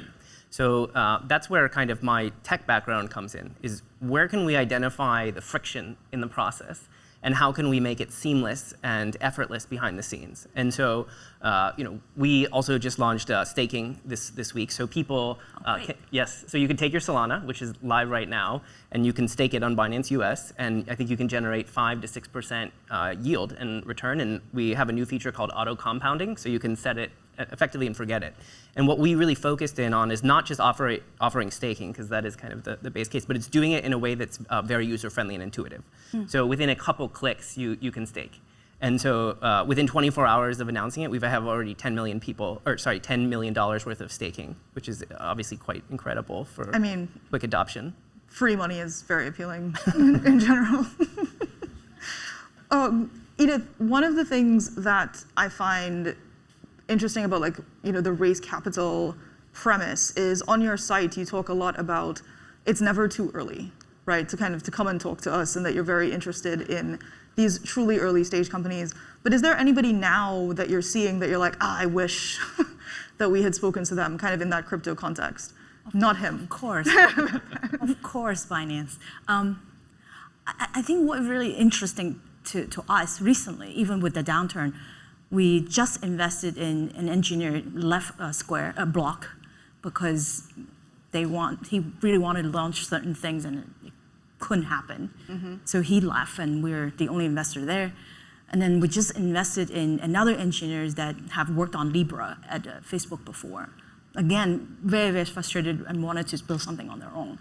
And we're finding really just amazing Web2 developers, been studying on their own in crypto, and now they're like, you know what, I'm okay to give up my high-paying jobs to do something that's really meaningful. That's really exciting. There's another area on the adoption, I'm kind of shifting a little bit, is the whole NFT. Sort of is actually most of the users don't even have a crypto wallet, and for the first time, they want to put their credit card in to buy some sort of NFT, and whoever the platform is would actually, sort of be the wallet for them for the first time. That whole area have a whole shift of, I don't know, maybe label it Web 2.5. It's really about bridging the two, and we're seeing really, really amazing engineers, not just the 20-year-old who have never launched anything before, but folks that actually have taken things to production in hundreds of millions of dollars and go into this space. Super exciting. Edwin, you, in your other life, run a very interesting big cat retirement home. And I mean that in the most literal sense of you take care of tigers. How do you square your, not kidding, you should Google it. How do you square your commitment to that awareness of the environmentalism and climate with the, the elephant in the room of the environmental considerations around crypto? Yeah, no, it's a great question, and it's definitely something that I've thought a lot about. The climate crisis is real. I'm going to go on record as saying that, and I think that we have an obligation to make sure that whatever we're doing, whether that's in the Web 2 space or Web 3 or in the crypto space, that we're doing it sustainably, because we want this to be for the long haul. So we've actually published in conjunction with CCRI and South Pole, a new measurement framework around this so that we can have a consistent set of measurements around climate impact for mining, particularly with proof of work based protocols. Like Bitcoin. Like Bitcoin. And what we're now doing with that is we're using that to measure not only our own impact, but also our full supply chain. And then based on that, we're going to take some meaningful steps to go and work on both at the protocol level as well as at the application level to go and start to address that. But our first view was, there's a lot of ways you can pick any different country, and that is the amount of energy that Bitcoin mining uses. What we wanted to do was really take a science-based approach to that measurement, start off with a baseline, and then continuously iterate across that. And I feel very good about the commitment that we're making at that. We've actually rolled that into our ESG principles, so we intend to be, and so we measure crypto in exactly the same way that we measure all of our other payments impact, and we're taking action against that. Okay, that's our time. Thank you, everybody. Thank you.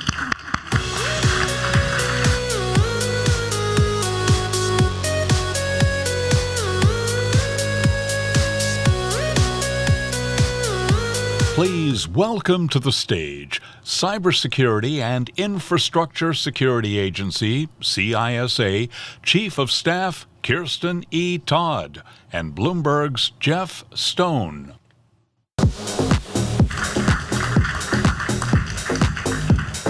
Hi, everyone. Thank you for being here. Thank you for sticking around this afternoon. Kirsten, we have a ton to talk about today. Let's get right into it. You are the Chief of Staff at CISA. Well, let's start there. CISA or CISA? CISA. CISA. So I'm a New Englander. Let's put that to rest. Say like Boston, it's like your CISA. Right. You just gotta keep it together. So you are thinking about very frequently things like ransomware attacks and big data breaches and how to help federal agencies respond to some of these really serious, urgent cybersecurity concerns that we've been reading a lot about. What's your biggest priority today? So I would say most importantly is we're looking, we now talk about CISA as America's cyber defense agency. And I look at CISA's mission as 3 buckets. We've got the workforce development piece, both what we're doing internally at CISA, but also the model that we're trying to build out for the nation and being a real role model for that. The other piece, as you mentioned, we're actually responsible for securing and defending the .gov network. Right. So fun fact, there are 101 federal agencies, which I didn't know. I've been in government for quite a long time. And we're actually responsible for defending all of those, which, everything from a mammal commission to the Department of Veterans Affairs. So it's a broad swath of agencies, and that's obviously a big challenge. But importantly, it's how we're working with industry. We look at CISA as a hybrid organization, and we are only as good as the partnerships that we have with industry. And so how we collaborate is critical. And I can talk a little bit about in a moment our Joint Cyber Defense Collaborative, which is this evolution of the public-private partnership about operational collaboration where we're working in real time with industry. We're going to get to that in just a moment. I have to ask you about an interview that your boss, Jenny Easterly, gave to Bloomberg yesterday afternoon. She said one of the most pressing concerns that she at least is thinking about ahead of the midterm elections is threats, unfortunately, as we've seen against election administrators, county clerks, ballot counters. Is that the kind of thing that you're thinking about, that you're worried about, or is that not totally part of your purview? Well, so CISA is the Sector Risk Management Agency for elections. So we are responsible for election security, and that goes everything from the vote itself to all of the elements in the infrastructure for election security. So it's obviously a key priority for us in looking at how do we defend election security and make sure that we have a trusted election process. And making sure that the people who are doing that are safe. People are all part of that. And I think that's what's so important when we talk about infrastructure. It's this abstract concept, but it's very much about the people and the systems that we live with every day. It's getting gas at the pump. It's how the food comes, gets to our table. All of those pieces, and people are a critical part of that. In March, President Biden signed a law that requires owners and operators of critical infrastructure, the financial sector, some IT technology, to report data breaches within 72 hours to your organization. That's a really significant upgrade, you might call it. It's a tight window, certainly, others would say. Why does this new law, what does it mean for you? Well, I think what's so important about this law is that when we've talked about data breach notification in the past, there's been resistance in different places in industry. What was interesting about this evolution over the last several months is that industry is asking to do it, because what we're looking to do is just to help connect the dots. What we've been emphatic about is we are a trusted partner. This is not about penalty or punishment, but we can't help industry across sectors if we're not seeing what's on the network. And we saw this with Russia's invasion of Ukraine, just the ability to see what industry is seeing. It's no secret that the government didn't see and detect solar winds. It was industry. Government shouldn't be on private sector networks, but if the private sector can share what it's seeing with the government and we can marry that with our intelligence capabilities, then we will do a much better job to help industry defend itself. We've heard for a long time about the importance of information sharing, how difficult it can be. Sometimes it works, sometimes it doesn't. Sometimes people are reluctant to do it. Sometimes they're more willing. Give us a sense of what JCDC is about and kind of where that, it's a trust conversation really, but where does that stand now? Yeah, so the JCDC was launched in August of last year. And as I was sharing it, so we're with 25 industry partners and looking to grow that out deliberately and thoughtfully based on the threat. And it's real-time information sharing. So we saw it with the Log4Shell incident where we were able, once that happened on a Friday, we convened this group on a Saturday to essentially say, what are you seeing? But importantly, with Russia's invasion of Ukraine, we brought this group together in December. We created a plan, we exercised the plan in January, and then in bringing this group together, we executed it when the actual invasion occurred, not knowing if and when it was going to. And since then, we've worked with the Ukrainian CERT, the Computer Emergency Response Team. Right. They've given us data that we've shared that with the JCDC. And those companies then take that information and yield additional insights. And to your point about trust, someone said to me a little while ago, people don't trust institutions, they trust people. And that's really the core of the JCDC. It's how do we develop these trusted partnerships with these companies so that we can build out this threat picture much more effectively and efficiently in real time. There's a Slack channel. It's as simple as a Slack channel, isn't it? That exotic term, yes, exactly. Right. Well, that's it, right? And so you've got this Slack channel where people are just, the companies are sharing information, and there's a trust that they're building among themselves to say, not for attribution, this is what I'm seeing. And with Russia, when we were very concerned about potential attacks with the financial institutions and energy sector, we developed channels for each of those sectors as well so that they could start to share that information. We had some reporting also earlier this week out of Bloomberg that said, JCDC has 25 organizations that are part of it now, I believe you said. Someone suggested it could be up to thousands in the future. Is that realistic? What happens next? It's an organization that said that is supportive of the JCDC, but not one that the JCDC has any relationship with. Okay. And so, as we are looking at building out the JCDC, it's got to be thoughtful, deliberate, and based on the threat. And it's important that every company that comes into this has that quality engagement. And so we wouldn't want to jump ahead. We've never said that. Right. And I think it's just is looking at how do we build this out by sector, by issue. We just developed an ICS, industrial control system element to this. So as we see the threats come in, then we are building it out to address them. And I think this process has worked really effectively because we're building the trust with each company as it occurs and as it evolves.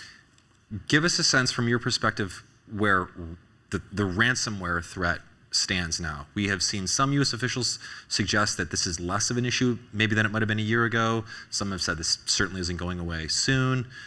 Where does it stand, and have you seen Russian cyber criminal groups change their behavior in any way since the invasion? So we're certainly seeing ransomware as a continued attack vector. Right. But I think what's interesting is we get very hung up on talking about how do we address ransomware. And ransomware itself, I believe, is actually a symptom. The cause of ransomware is what we need to be focused on, which is we are not doing a better job of truly making companies more resilient. We're talking about basic cyber hygiene, multi-factor authentication, backups, encryption. So we've got to get where we can raise the bar in security so that industry is doing a better job, so that ransomware isn't an issue. I know, we hear a lot about should ransomware payments be illegal.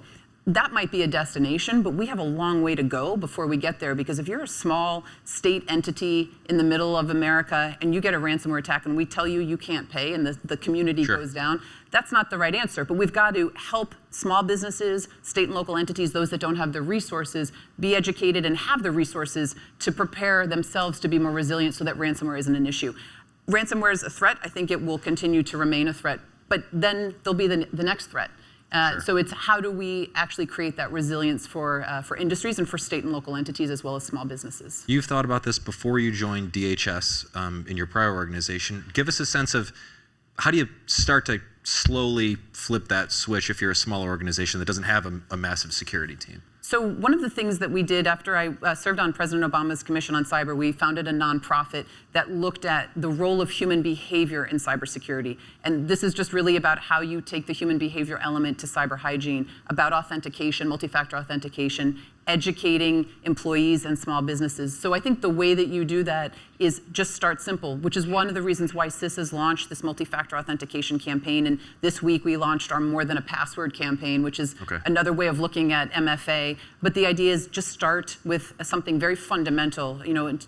Technology companies say that if everybody used MFA, we would reduce cyber threats by about 99%. Wow. The idea is that we can do one thing, and it's actually the ability of individuals to do that, to be able to be a more secure and resilient digital economy.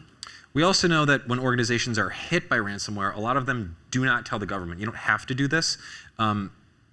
Goes back to the breach reporting thing that we talked about a moment ago. Yeah. But do you feel like you have an estimate on the number of ransomware incidents that happen in the United States that you know about? How many are reported to the government or not? I understand that's kind of a I think it's an important question. There is a lot that goes on, and we have different feeds, and I do think we see a lot of it. Right. I would just, when we're talking about ransomware, I think the challenge with this issue is that we've created kind of a perverse structure. We in the United States have actually created a market, a very thriving, strong market in ransomware. We now have companies that charge 6 figures to go on retainer, to negotiate ransom, to get information about malicious actors. So looking at ransomware, I think it's multifaceted, and it's not just about the cyber hygiene piece. Right. We have some important work to do with our industry piece and how we're taking away the economic incentives to just keep this market moving forward. I also think there's a role for cyber insurance in all of this. You think so? Yeah. Say more about that. That's a thorny issue. Yeah. Well, I think the insurance companies can raise the bar by asking or requiring companies to do more of the basics in order to be covered. Okay. They have a real lever that I think can be used. The same way we talk about like a good driver credit. Right. If you're using MFA, do you get a discount? Or maybe we don't cover you if you're not using MFA. But I think there's an opportunity here for insurance companies to weigh in on that. And I'm not talking about a regulated environment. I'm talking about just creating standards and approaches that help businesses do the right thing. How do you incentivize more breach reporting in instances where it's not legally mandatory? What's been interesting is I actually think that the reporting by industry to government has increased so much because of this trusted partnership. Having been in this space for a while, as many of you have been, there was a time when people just didn't trust government. And it was, if I'm going to tell you about this report, am I going to see the FBI at my doorstep? And, am I going to be on the front page of the paper?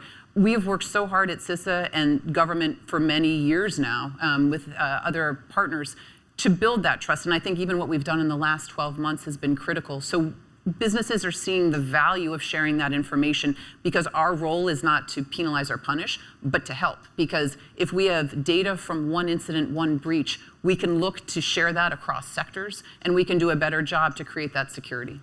I'm sorry to ask you a big question with roughly a minute left, but give us a sense of the department's big push for hiring on cyber. So this is one of the key priorities, workforce development. Right. And I think when we look at building a diverse workforce, we're looking at diversity of thinking. And diversity of thinking comes from racial, gender, socioeconomic, neurodiversity. I'm particularly excited that CISA is going to be the second federal agency to launch a neurodiversity effort to really create a more inclusive workplace. Because when you think about cybersecurity, it's interdisciplinary. Mm-hmm. We need aptitudes and skills from psychology, sociology. So what that means is we're going to underserved communities, we're going to vocational schools, community colleges, going to where the talent is to bring it into the workforce. And the dream that I have is that CISA not just becomes the model for building a workforce, cyber workforce for the government, but it truly can become a model for industry and for the nation as we're looking at it, because we should have a workforce that represents the nation and truly represents the planet. It's a huge task, and obviously everyone hopes you succeed in stopping some of this activity. So thank you for joining us today. Always nice to talk to you, and Great to talk to certainly you. bug you again soon. Okay, thank you. Thank you.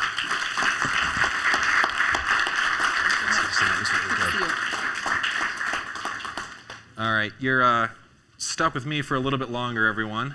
We're going to continue the cyber conversation now with our next panel. Please join me, if that's okay. Lathamari Puri, who's the Chief Information Security Officer at Uber, followed by Sean Catlett, who's the Chief Security Officer at Slack, and Jeff Belknap, who's also the Chief Information Security Officer at LinkedIn. Thank you for being here. Why don't you say what you said upstairs? You're the Chief Information Security Officer at LinkedIn, but what is the Oh, I'm the nice president and Chief Information Security Officer. Everything's my fault. Right. I'm sure we'll get into that. Right.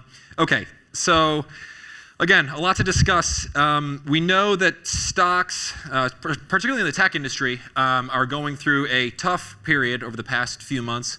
I'll put this to each of you, starting with you, Jeff. Has that affected your ability to hire people? Because we know that these threats aren't going away, but perhaps a tougher hiring picture might complicate some of that. Am I wrong? I think hiring's been really complicated for a while. Okay. And when there are macroeconomic conditions that affect everybody, right.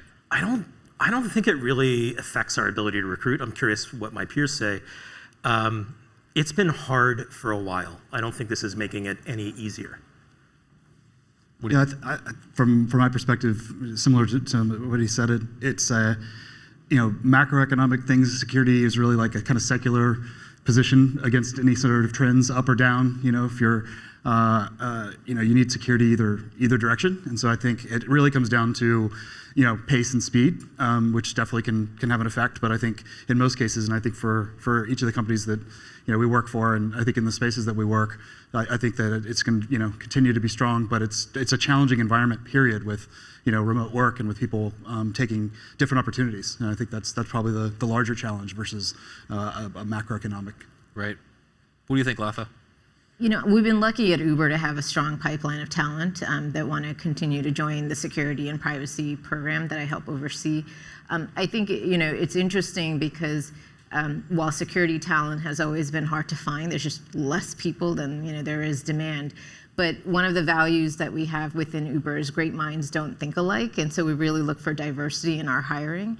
And I think that's been hugely helpful. So it could be skill sets, it could be engineering, but it could be audit, compliance, software type skills, and also coming from private sector as well as public sector, where there's a tremendous amount of talent. So even though there is obviously some changes happening in tech, I think with the scale of the challenges that we have at Uber, and Dar talked about it this morning in the session.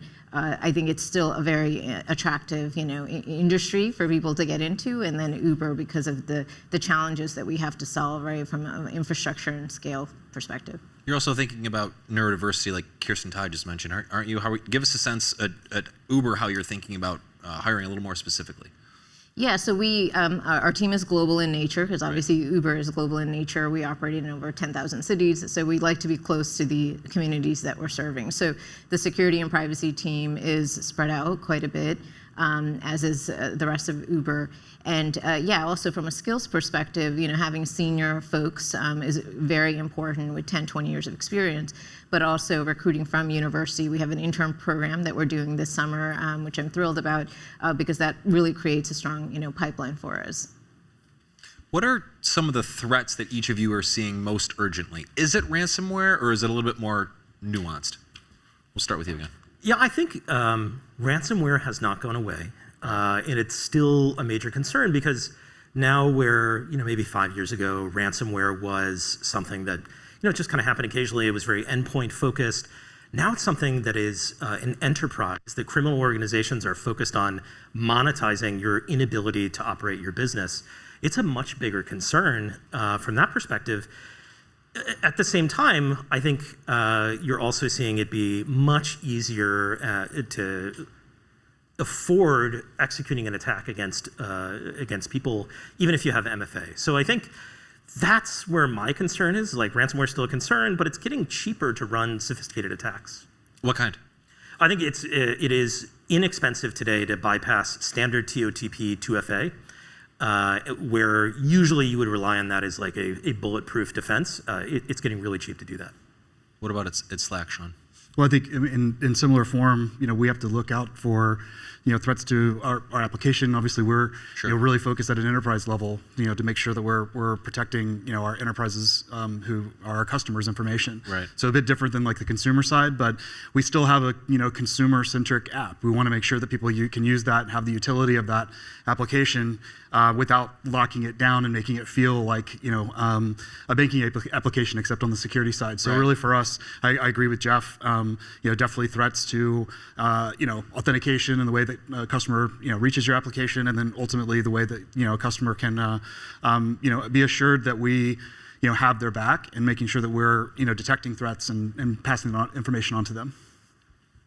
Yeah, absolutely. As the guy said, I think ransomware unfortunately isn't going anywhere, right? Just advanced malware and ransomware type of attacks are still very pervasive. But I think the number one thing I think about at Uber is anything that could cause business disruption for the users of our platform. To me, just with the evolution of Uber over the past 12 years, it really has become critical infrastructure. People really rely on it.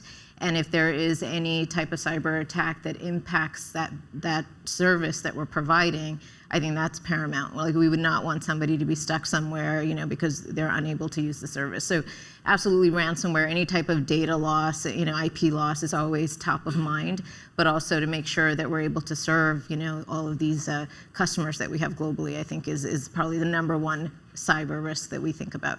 Can you help us illustrate when you're doing this kind of work, what does threat detection actually look like? Is someone sitting at a desk and seeing that a hacker appears to have taken over an account in Ukraine on Uber, for instance, or is a lot of this stuff automated? Is it machine learning? Let's start with Slack, Sean. I mean, what does that conversation sound like at your office? Yeah, I mean, for us, it does start with automation. I mean, we're still, even though inside of a much larger organization now with Salesforce, we're still kind of what I would consider kind of small and punchy. And I think from us, looking at kind of an automation first strategy, but it really comes down to the people and the folks who are on the team who can actually build and train the models, build the systems. From my perspective, automation and machine learning is just a tool in our tool chest, but it really is about making sure you've got, I think mentioned earlier, like the best and brightest diversity of talent that can help you really shape your detection strategy, then actually build those tools to provide that automation. So it ultimately does reside in get to someone at a desk, at someone's eyeballs. They have to take action, and tune the systems. But at the end of the day, we're really trying to build something broad because it has to work for all of our customers all the time. Right. Do you agree? Do I agree? Yeah, I think it's funny because Sean and I sort of share a lineage here. I was the original CISO at Slack, so I think I definitely believe in that. And I think where everybody is going with that is you have to build as much automation as early into the process as possible so that the automation is limiting the amount of stuff that makes it to the humans. Okay. Humans are fantastic decision-making machines, but they can't deal with being overloaded with information. Automation is fantastic at limiting how much information actually reaches that expensive, brilliant human that's doing the job. Does that factor into when you're recruiting someone too? I mean, if you come work at LinkedIn, for instance, you might need to deal with fewer annoying alerts because of this automation, or am I simplifying this? No, I think you're right. Although a slightly orthogonal answer to that is like, if you come and work at LinkedIn, you're going to be focused on hard, impactful, valuable work, and you're going to be unencumbered by all the noise and nonsense you might have to do with a less sophisticated program. Does that make sense to you, Latha? Yeah, I think when you sort of zoom out and you think about what's happening within any company, including Uber, there's a ton of business transformation, tech transformation, modernization that's happening, right? And so you have all kinds of, systems and databases, and it could be front end, back end type things. So at Uber, for example, Uber is powered by thousands of microservices, right? That at any given time in real time are interfacing with our users. So you're trying to log and monitor a lot of activity from all of these different things in the tech stack. But the key thing is, how do you get to the malicious behavior, right? And to do that, you do need a lot of automation, engineering. Again, going back to the diversity of hiring, that's why we hire so many software engineers. We hire folks with data experience, data engineers. So it's a mix, right? So you need, obviously, people, but you need the automation. And ultimately, the people usually behind these attacks are, it's obviously humans, right? So I don't think everything can be fully automated, but it helps reduce the noise of like, how do you go from millions of alerts that are just popping up to the key things that might really need to be actioned and responded to within a company. Give us a sense of this idea of software supply chain security. If, say, one of LinkedIn, to pick on you as an example again, if one of your partners or an organization that you work with is hacked, how do you go about making sure that that doesn't affect your users or your ability to stay online? Yeah, I think at LinkedIn, much like my peer organizations, it starts with a really strong supplier security program, right? So we have a dedicated team that's working on supplier security that's assessing, hey, as we bring on suppliers or software that we might use in the organization, what kind of data are we sharing with them? What is their security posture? And especially the more sensitive data that we might share with them, up to and including if it's member data or PII or something like that, if it's workforce data. We're going to want to really get into the weeds about what does your security program look like. We're going to want to have annual updates. So it starts early. You're sort of going through preventative health checkups. And then if something happens later, God forbid there's an incident, that gives us the tools to understand what's our exposure, what is their program like what's our risk, like what might be the impact of that. And who's the contact person? Like, do we already have a warm relationship with them? And I think that brings me and our executive team a lot of comfort knowing that we're probably already ahead of the game in terms of understanding how quickly we can assess the impact of that.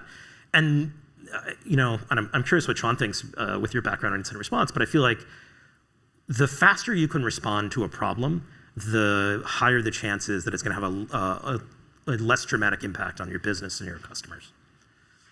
Yeah, just jumping in on one of the things that I think is probably not specific to us, but I think as a part of how you think through that problem is you also have to know what you're using. You have to know your software composition. I mean, a lot of us have a basis on open source, even if we've worked on and forked our own projects to enhance and extend, but you still have to know that. And I think having your program have all of those component parts, whether it be that like outside-in assessment and then the inside-up assessment, I think is vitally important because it is about your ability to have the right information available to you, at the point where something occurs. Goes bump in the night, all the different parts. Does it have data? Does it have, does it have users? Does it actually have these, software components? And then you can form an action plan and actually respond effectively. But I think from at a totally zoomed out area, you need all of those to kind of be in balance. You can't just like overinvest in one part. It's not just about some automation around the application. You do have to have each of those pieces working in concert.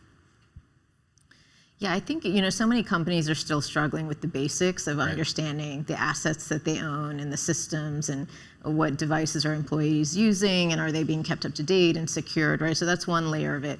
Then I think when you get into sort of the supply chain and vendor management and whether you're using open source or just, other types of third-party integrations, it just exponentially makes the problem harder, right? Because the basics companies are still trying to catch up to. So now how do you think about vendor management and do you assess the risk of all of those vendors? And then what is sort of acceptable, right? So if the business needs a specific vendor, maybe they don't have the best security controls, would you still use them, right? Is ultimately the decision that needs to be made. So we have a very substantial third-party risk program to assess all of the vendors we use at Uber. And then, of course, there's the code, right? So within code, you have just open source, you have all these integrations and libraries. And I think the key with some of the vulnerabilities that have come out over the past years, again, going back to that core hygiene of asset management, how quickly can you figure out what you have and get it patched and search and whatnot. So it's evolving, especially for engineering forward companies such as Uber, it's a lot of code and a lot of repositories and a lot of data, and how quickly can we sort of piece that together when there's sort of supply chain issues that occur. You alluded to this. Kirsten Todd mentioned it a few minutes ago. For anyone who doesn't know, Log4j is an open source software library that a lot of tech companies, I don't know about the three of you, use it to build all kinds of tools. There was a big vulnerability in it that was discovered last year. And it could give hackers all kinds of deep access into affected systems. Has that incident, which has created all kinds of consternation, obviously, convinced you to change anything that you do in terms of open source security, or are any of you rethinking any behaviors that you may have had in place previously? I know we're not rethinking anything directly as a result of that incident, but I know for us, and I'm sure for a lot of companies, we're investing and doubling down on making sure that we understand what's in everything that we use, right? Having good asset management and having a good point of contact for that piece of software. So in a really high scale environment, we have a little bit of everything in that environment. That's what happened to Log4j. Everybody had it. It just took a lot of companies a lot of time to realize, oh, yeah, we have this too. So we're working even harder to make sure that that is easier to respond to the next time something like that happens, which I think is a really natural reaction. Yeah, I think from my perspective, the asset management side is a huge part of it. Whether you responded well, and I think I'm very proud of the response that we had during that event. the challenge is how do you maintain that all the time, right? It can't just be just when that happens and with that particular piece of software. And so I think, asset management, while it's always listed at like one of the core controls, the thing that everyone needs, it's also one of the most challenging because it's a business problem like access and other things. So I think that is a perennial investment that may not be on the threat detection side talking about adversaries, but it really is because you have to know what you're protecting. And that I think brought that to stark relief with people who might say, asset management or those tools or that capability is maybe more boring than your threat detection automation. It's actually not. You can train models on your infrastructure. You can actually look at the roles that they form and what they're used for, and really think through how you're going to provide that information quickly to your own team so they can respond.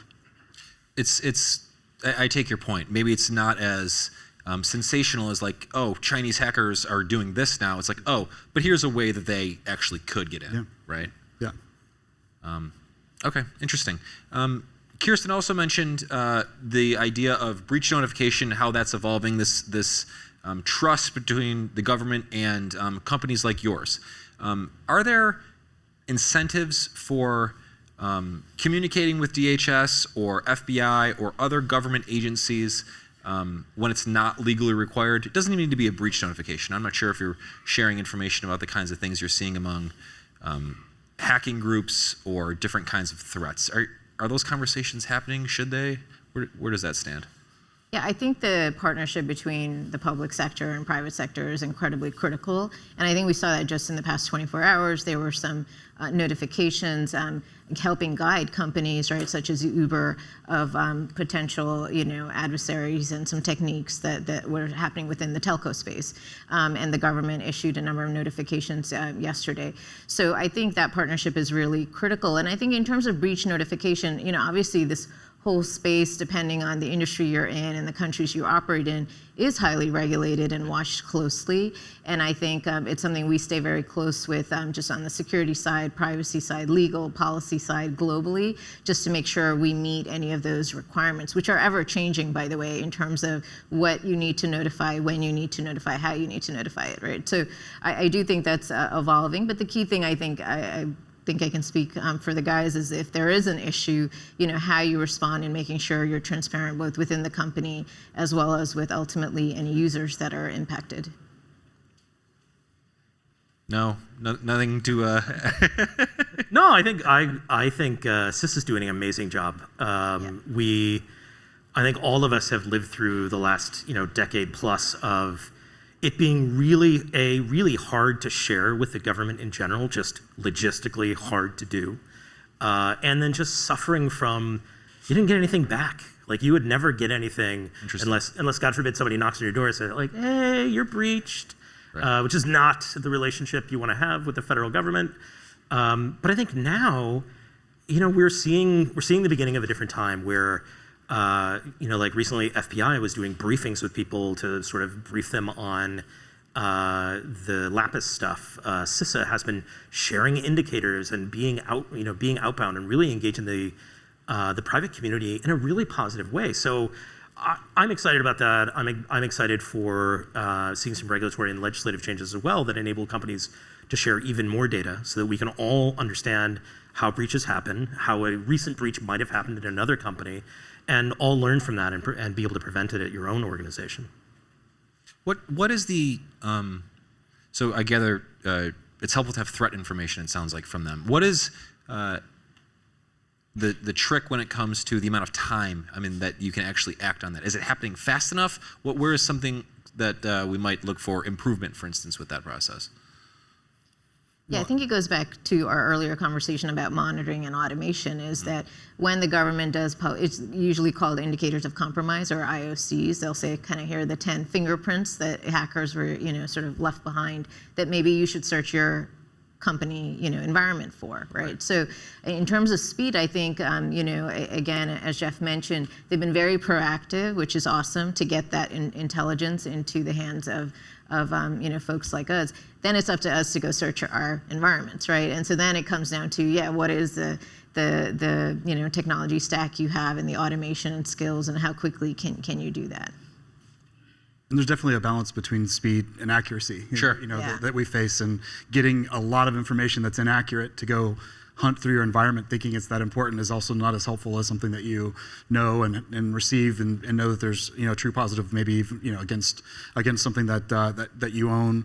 But it really comes down to is it helping you defend your customers? Is it really something that you can action and that from a company perspective that you can ingest in a way? And so I think that's where I agree with Jeff. The things that are going to be set up by having the government be more open to a method of sharing will create the networks and the required mechanisms to share, so it's not a surprise. Right. And then you can action a lot faster because you're receiving them through defined channels and you're able to action and then share what's occurred with your customers.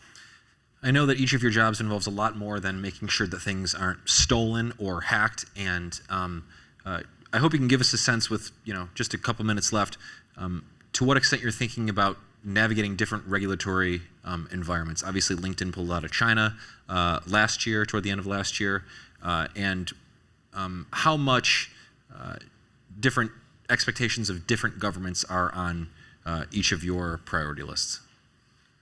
I think, certainly for LinkedIn's business, anytime you operate a global scale service where you're connecting people to economic opportunity in lots of different areas, you're always going to be looking at what is the regulatory burden to make sure that you are balancing the equities between providing that critical high impact service to people that really need it, and then what it takes to make sure that you can protect their privacy, keep their data secure, operate your business effectively in a different regulatory market. I think it's certainly challenging because globally, there's no homogeneity to those regulatory requirements.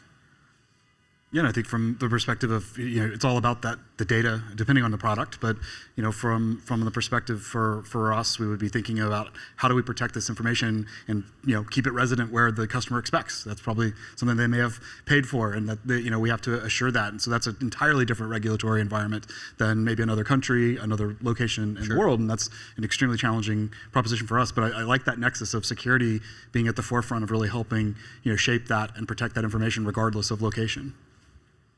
Yeah, I think it's a security discussion with regulators, but it really is more about privacy and data governance. Right.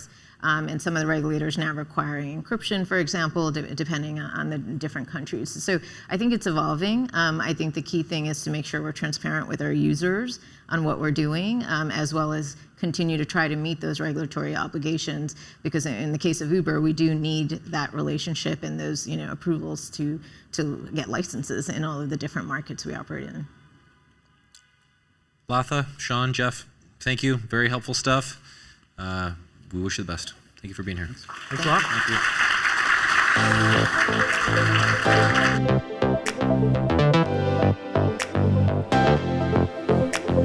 you. Please welcome to the stage head of Bloomberg Beta, Roy Bahat.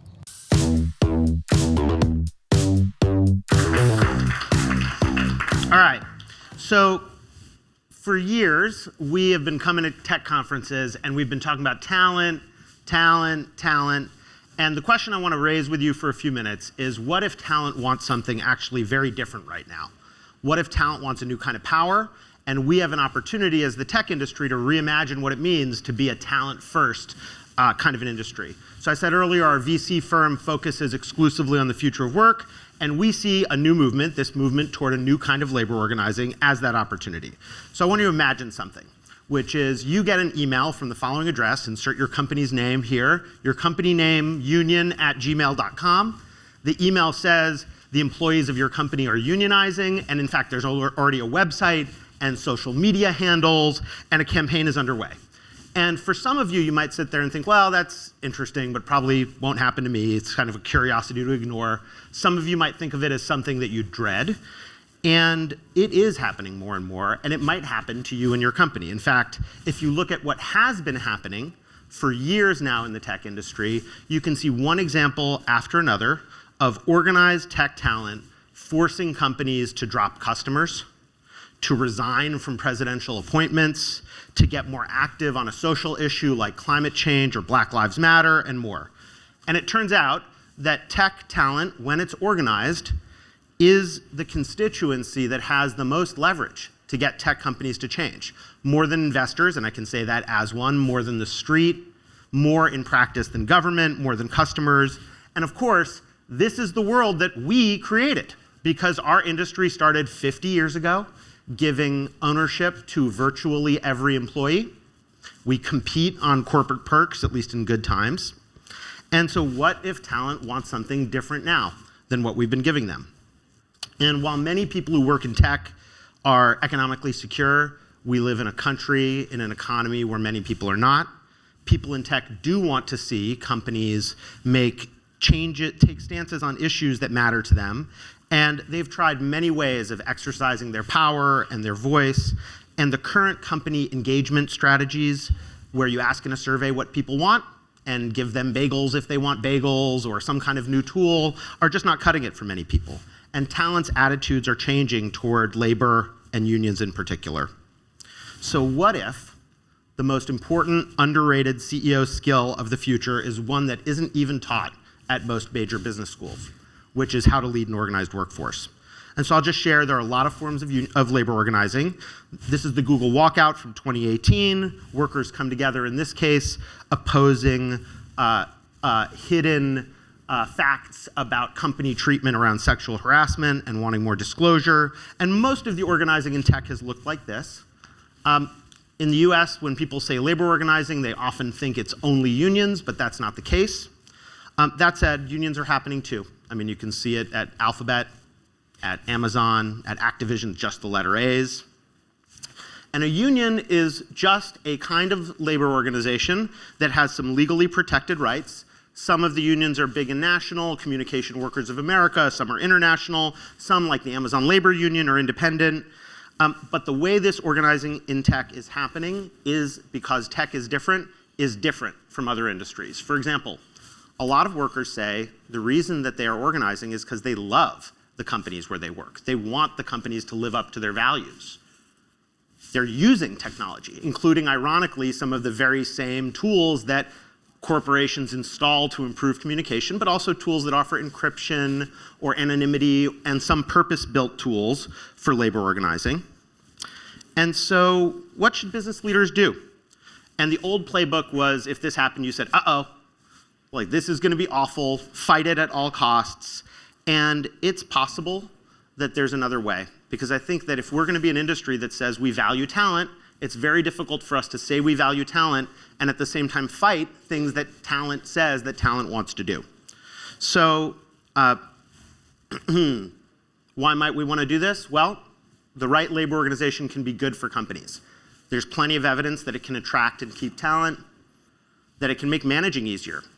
At some labor unions, the labor union runs healthcare benefits, that it allows companies to practice their values and make better decisions if you incorporate the voice of workers in the right places. And tech companies are starting to experiment. I'll share that briefly, and then I'll wrap.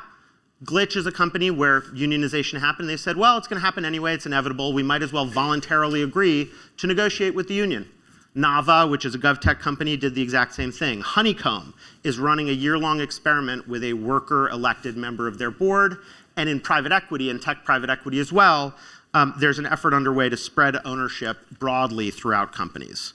And so, I'll just say what we've learned from these lessons so far is while some of the worries are valid, yes, it is true, unions can make it more difficult to change in a company. They can empower a more extreme element of your talent, and there are plenty of ways it can go wrong. Whether it goes well or not is really on you, on us, in what we choose to do. There's nothing inevitable about labor organizing being either good or bad for companies. There are plenty of ways it can go both ways. And we can take plenty of actions, and you look at what many tech companies have done, and you'll see plenty of don'ts in what they've done. You can, sometimes the CEO assumes that if they just sit with the workers, they can change their mind, or tell the workers what's in their best interest, or do inauthentic things like show up in a coffee shop and sweep the floors if you've never done that before, listening to the lawyers. But of course, you should listen to the lawyers to an extent, because you got to follow the law. And the worst thing many people are doing is just waiting and doing nothing. And we're now seeing the beginning of some experiments where companies are having honest dialogue. They're acknowledging what their own self-interest is. They're asking leaders who are employees what kinds of power they want and trying to figure out ways to give it to them. They're accepting that this is a new domain. They're investing in training leaders, they're initiating some new experiments to give workers power, even sometimes considering remaining neutral to unionization, and recognizing this as an opportunity. In fact, Brad Smith just said this, Brad Smith from Microsoft, that this is really an opportunity for us to learn and make mistakes together, but that we need to be in a situation where businesses and labor strive to work together well.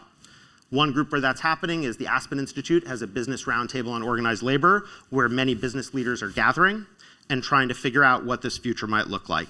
And maybe if we were to come together at an event like this in 20 years, a statement like this might be obvious. Today, it's something we probably need to invent. And the good news is, in tech, that's what we do. So thank you.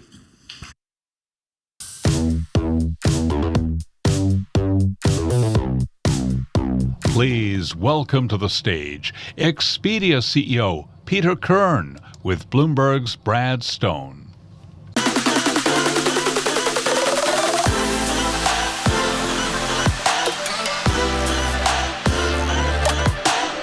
Peter, your closing act. All right, going to finish with a bang. Thank you for joining us. You know, I feel like this is perfectly timed because we're 2 weeks away from summer. We've been cooped up for 2.5 years. A lot of people here and watching are probably ready to get on a plane pretty soon. They may have been on a plane to get here. So. And yet there's a lot of uncertainty out there. Airlines having trouble keeping up with demand, inflation. So you're like perfectly positioned to answer the question on everybody's mind. Is my plane even going to take off? Probably, I think is the answer. Almost certainly at some point. But, you know, it's been a challenging time. There's no question. And the airlines struggling to get crews, still dealing with the occasional COVID outbreak. Even hotels and other parts of the travel industry are struggling to have enough people to work it. So there will continue to be challenges, and this summer is going to be massive demand across the Western world. Well, that's what's so surprising to me. I mean, inflation is at 8.3%. You know, do you see it impacting at all people's impulse to get out of Dodge right now? Yeah, we get asked about it all the time, and so far, you know, we haven't seen any discernible evidence that there's some big fall off coming, that people have pulled back. You know, pricing is way up, demand has outstripped supply, and that has allowed prices to stay high. And you know, are there going to be cracks? Are there going to be places perhaps where things start to, you know, reach their peak or come off their peak? Sure, but broadly, we're not seeing, you know, any discernible moment or timeline where it's like, oops, you know, come whenever it's all going to fall off. We're not seeing it yet. Now, you know, who knows when we get into the fall? And listen, people were counting out business travel. Historically, the fall was buoyed by business when leisure, you know, everybody had their summer holidays off. Now people are working in hybrid ways. We still don't know quite what those patterns will look like, but as best we can tell, people are spending all that pent-up savings, and you know, the underspend they had on travel for 2 years, they want to spend it. And we'll get to Expedia's business, but we in the media, we ask these kind of macroeconomic questions of Peter because nobody sees more of the travel industry. So oil, it's well over $100 a barrel right now. I mean, what do you expect there, and does the price of oil ultimately start to hit demand? You know, I think, listen, the prices of airlines, cruises is a different story because they're still trying to fill up the boats, but there's a lot of demand there. You know, we're going to see oil hit the bottom line of airlines. You have to, but I would say because ADR, you know, the price of flights outstripped, you know, normal growth for the last 2 years because we had this supply-constrained environment and because airlines could charge more. They've kind of gotten way ahead of that normal curve. So where historically you'd be on this fine, thin line of margin, and then oil would happen and they'd have to adjust.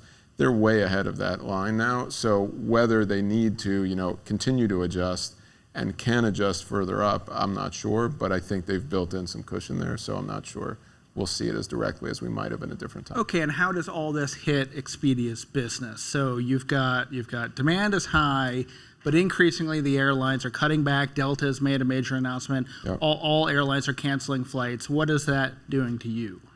Yeah, well, look, I mean, first and foremost, we want our customers to have a great experience, and when they have trouble traveling, you know, we hear about it and we want to make it right. So, and I think that's true of the airlines too. I don't think anybody wants to create problems, but obviously problems happen in travel. So we want to make that right. But more importantly, I think, you know, what we're seeing is plenty of demand, people willing to work around the problems, and you know, and the biggest impact is really just the amount of service issues that are created and what we have to deal with. And unfortunately, you can't always make up a trip if you're delayed by 2 days and you can't get to your cruise ship or you can't get to whatever. And all those, you can imagine that happens to us millions of times, and we have to make that right for people. So, we've spent a lot of money on improving service, on improving our technology around service. We put money back into service because there's just been so many problems during COVID. And I think that's one of the real opportunities for the industry. And I've spoken at some industry things recently, is that the players, including us, can come together to really make the process better. We had a big event in Las Vegas, and that was sort of what we talked about, was there's like a moment here where we can all start to work together to make the traveler experience better, instead of kind of historically where we all just fought for travelers and tried to own market share. There's really opportunity to improve things. All right, well, we look forward to you guys figuring that out. We're working on it. Well, I mean, considering demand has come roaring back, I can't imagine that the service hit you're taking is enough to really justify what the stock market has done to Expedia stock. I mean, what is it, down 30%, outstripping even the S&P 500. So what exactly do you think the market is misunderstanding about Expedia's business? Well, I think, as you said, there is a market component to it. There is, in a potentially recessionary environment, everybody gets nervous about retail stocks, consumer stocks. But I think clearly, what I think the market has missed, we're on a really important technology journey to change our company, both in terms of what our core technology is, how it drives traveler experiences, how it drives traveler love and improves the journey for everybody. We've been in a fairly commoditized industry where it was all about price, very transactionally driven, and we don't think that's the long-term answer. So we're really going on this journey to reimagine what our technology does, what our offerings do, what our loyalty plan does, all of those things, and to make those moves and to go from multiple stacks and all the things we had to one really powerful stack, you have to sort of take a step back to move across. And so I think the industry likes to rate, or the stock market likes to rate the industry on old metrics, room nights and things like that. But all room nights aren't created equally. All profitability of customers is not the same. Lifetime value of customers is different. So we're kind of going on a different journey that we have to help the market understand. But it's a really impactful journey, and it's going to open us up to this B2B opportunity that we've talked about. We'll talk about that. And sorry, I don't want to jump the gun, but I got an order here. Oh, sorry. Go ahead. But there's a real opportunity in the work we're doing to unleash the power of that marketplace, which will really expand the market for us and the market for our supply partners. One area where you have a lot of expertise is in the home rental market with VRBO. Do you think we hit the peak with home rentals during the pandemic, or do you expect it to keep growing? I think it depends what you mean from peak. I think we definitely had a step function increase in adoption for everyone in the home rental business, not just us. And it's been great for us, and we've been pleased with it. I think there's plenty of growth in vacation rentals in the future. We won't see the kind of outsized growth we probably saw during COVID, and hopefully not another COVID or something like that. But I think there's plenty of runway to continue to grow. So I think we'll see how that plays out over the years. But clearly, as consumers become more comfortable with the vacation rental approach, and we think our whole home approach is particularly appealing. Of course, it doesn't serve every customer in every market. We're not big in cities. We're not big in rent a room. That's not our thing. But in our markets, we're very strong, and we've seen great demand, and I think that will continue. Well, speaking of home rentals, one of your competitors, Airbnb, I'm sure to your great frustration, they tend to get a lot of attention when they release sort of incremental design changes. And one recently was you can search their home rentals by type of stay, so beach, lake, camping, and they heralded that pretty loudly. Is that, in your opinion, a disruptive idea? No. I think it's fun if you want to find a treehouse. I'm all for it. But I think consumers, by and large, there's a subset of people, I'm sure, who go into these markets and say, I don't know where I want to go. I'll go anywhere. Or and if you go to the new homepage of those guys, it says anywhere in the box that you normally fill in a place. So that's an interesting construct. But I think for the vast majority of consumers, we want to go to a beach somewhere in Florida. It's not anywhere, literally anywhere. So I think it's, they've done some interesting design work. They're very clever about certain things, and they know their market. So I would never undersell them. But I don't think that's a disruptive thing. I do think the power of putting the right, the customer matching with the right product is super important to success in the market. And it's something that we're very focused on, not just for VR, but for everything, which is if you're driving people by price all the time, if you're driving people with the wrong sort ideas and you don't have personalization, you're more often than not maybe not going to put them in what they really wanted or what really would have made them happy. Whereas if you have great discovery tools, I'm not sure those are the ones that we would focus on, but great discovery tools and match them well with the right product, you're much more likely to have traveler success. And in our opinion, that's what drives the flywheel and makes people travel more and makes them come back. Okay, another thing that they recently did was they pulled out of China. Now, you guys did that many years ago. We all learned our lesson. Right, but you still have some exposure to the Asia region. Do you see travel to the APAC region coming back anytime soon? It's dragging way behind the rest. I mean, I will say that, and I said this at our earnings, pretty much everything has been going up and to the right, meaning, there's growth everywhere. They're all just at different places. So, business travel is lagging, but still going up and to the right. APAC is lagging even, much more, but still going up and to the right. Obviously, until China and some of the bigger markets get a better hold on COVID, that's going to continue to be a problem. It's hard to get through. And domestic travel is happening, but almost no one participates in Chinese domestic travel. Airbnb is the last of them that are not Chinese.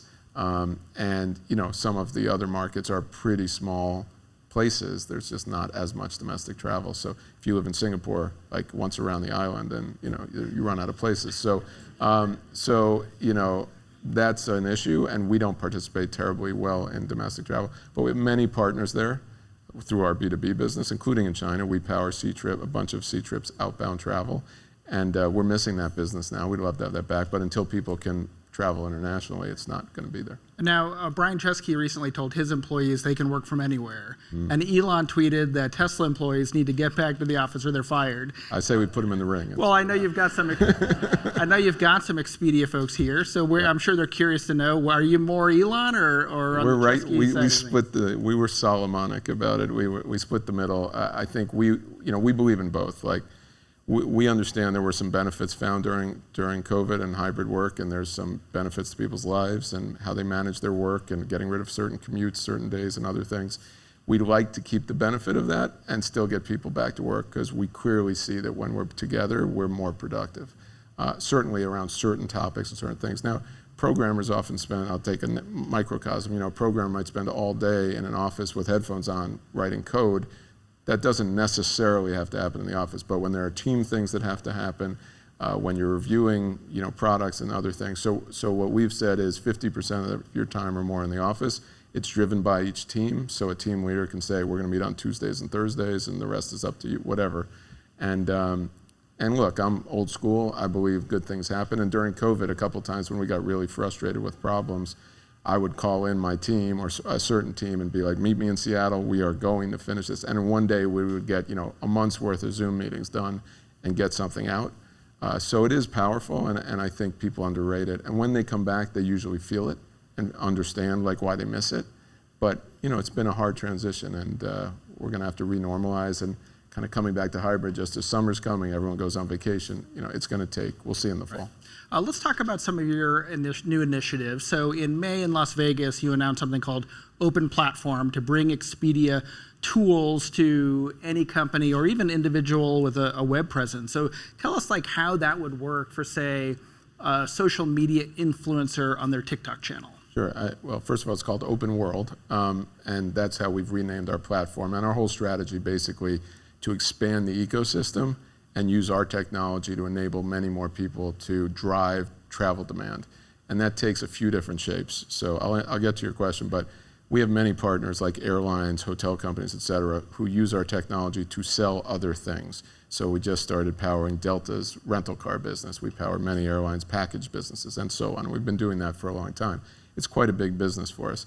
The idea of Open World was to build the whole platform. Again, I mentioned we had to rebuild it for ourselves, but we're rebuilding it with the intention of being able to externalize the whole thing, build it as microservices so that any partner can take any piece of it, our service stack, our e-commerce stack, payments, fraud, whatever. And then, as you say, we can also enable code-free or however, anyone, an influencer or a developer who wants to write code on our code, whatever, people to use that and drive the business. So if Brad has, you have a big following of people, you say the best beach vacations, Brad's favorite beach vacations, And right now, you try to get an affiliate deal with somebody, you try to drive a little business to websites, and that's how you make a few bucks. We could literally be at the point where you could say, these are my favorite places, here's the thing to click on to book, and every time somebody booked, we would share the revenue with you, and you'd participate in, and you'd be a travel entrepreneur in a true way. So we believe that really opens up the ecosystem. Think of what Shopify has done to enable independent people to be in business, selling all kinds of things. We want to be able to do that for travel because we think ultimately powering as much reach as we can is good for the industry and good for us. Another product you announced is price tracking, which is kind of the traveler's dream, right? To be able to see, is the ticket I'm buying today, historically, could that be cheaper next month? But it's interesting because you're almost incentivizing some of your customers to not click buy. So, what sort of impact do you think that'll have on customer behavior? Yeah, so again, what we've observed, as I mentioned, is, there are a lot of issues with buying travel. It's a stressful enterprise. You're afraid you're buying the wrong thing, you booked the wrong room, you're going to be facing a wall, or all the things that go through, whether it's a hotel or an airline ticket, et cetera. And in air, there's a lot of stress about, is it the right time? Should I wait? Should I go? Should I not? So what we've tried to do is not, this isn't a game to try to figure out the cheapest moment, because very often you've missed the cheapest moment. Like now it's only on a trajectory. Now, but you might not trust that the trajectory is right or the predictions are right, and so you'd rather track it. So what we're trying to do is give you confidence, take the stress out, say, okay, I'm not ready to book, but I want to watch it. Now you wait a week and it went up $20, and you're like, geez, maybe I should. You check the prediction again, you say, you know what, I better buy this. So we're trying to give people confidence as opposed to urgency. So instead of being, historically in the travel business, it was like, hey, you better book it now or you're going to miss out, you're going to lose. We're trying to say, okay, have it your way. If you'd rather just track it, and then when you're ready, book it. And so, our airline partners aren't saying, oh, you're just trying to get everybody to buy the moment at the bottom. They're saying, okay, if you give people confidence to book, we're going to book more seats. And airlines want, airline ticket prices change in part because they want to fill up the plane, right? It's not because they want to wait till the end when they're all the most expensive and pray that people fill up the plane.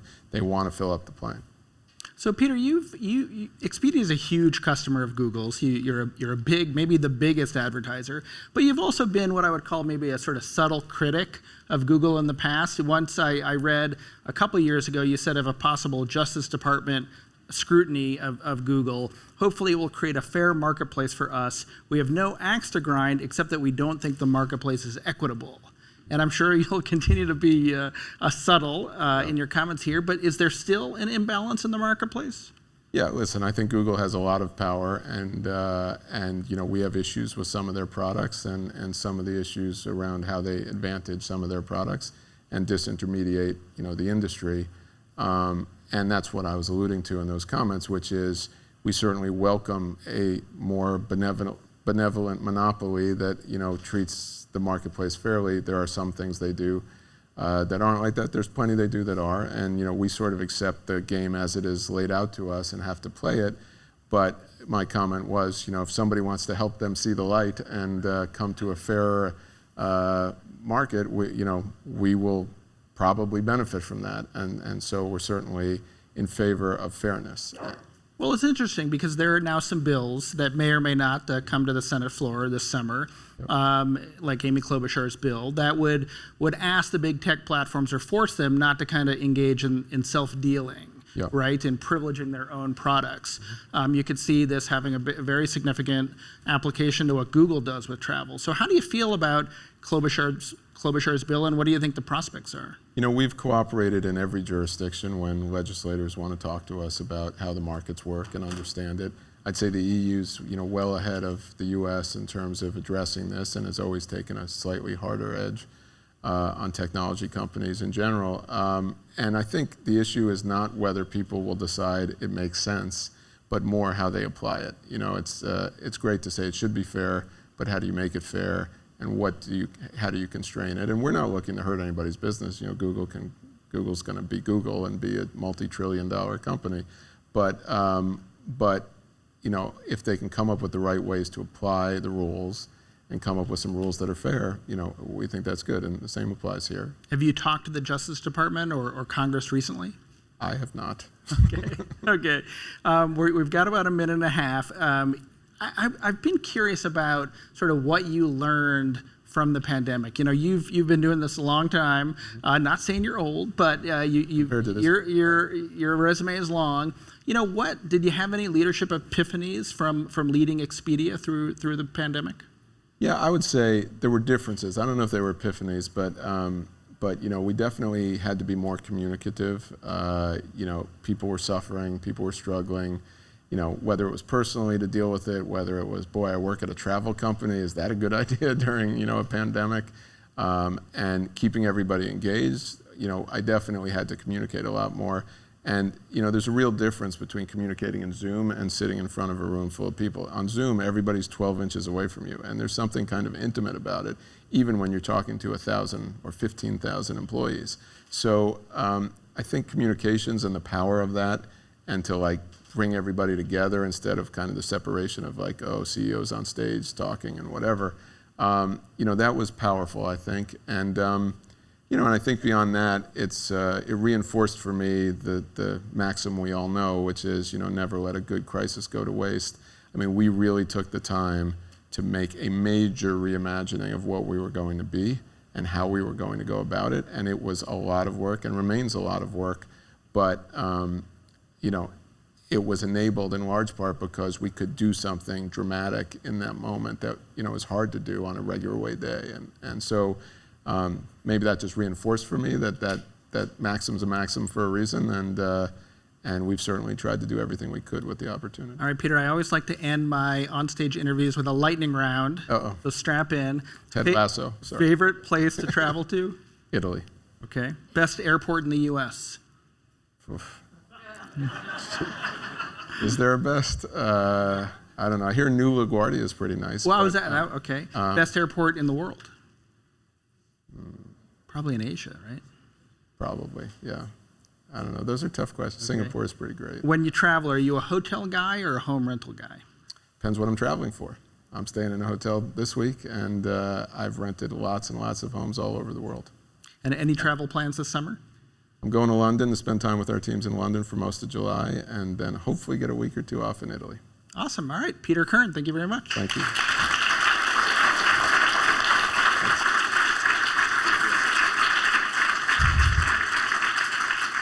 All right, thank you all for joining the Bloomberg Technology Summit. We hope you enjoyed the conversations. Thanks again to all our speakers and moderators for a terrific program today. And thank you to our presenting sponsors, Accenture, Atlassian, and Ericsson, and our participating sponsor, AWS, for making the summit possible. If you'd like more info from our sponsors, please visit the Resources tab on the event website. And most of all, thank you guys for being such an engaged audience and for coming to a conference after, I don't know, 2-3 years. To watch any parts of this again, you can return to the Bloomberg.live.com webpage to view it on demand. And now please make your way downstairs to the lounge on the 10th floor for networking and cocktails. Thank you.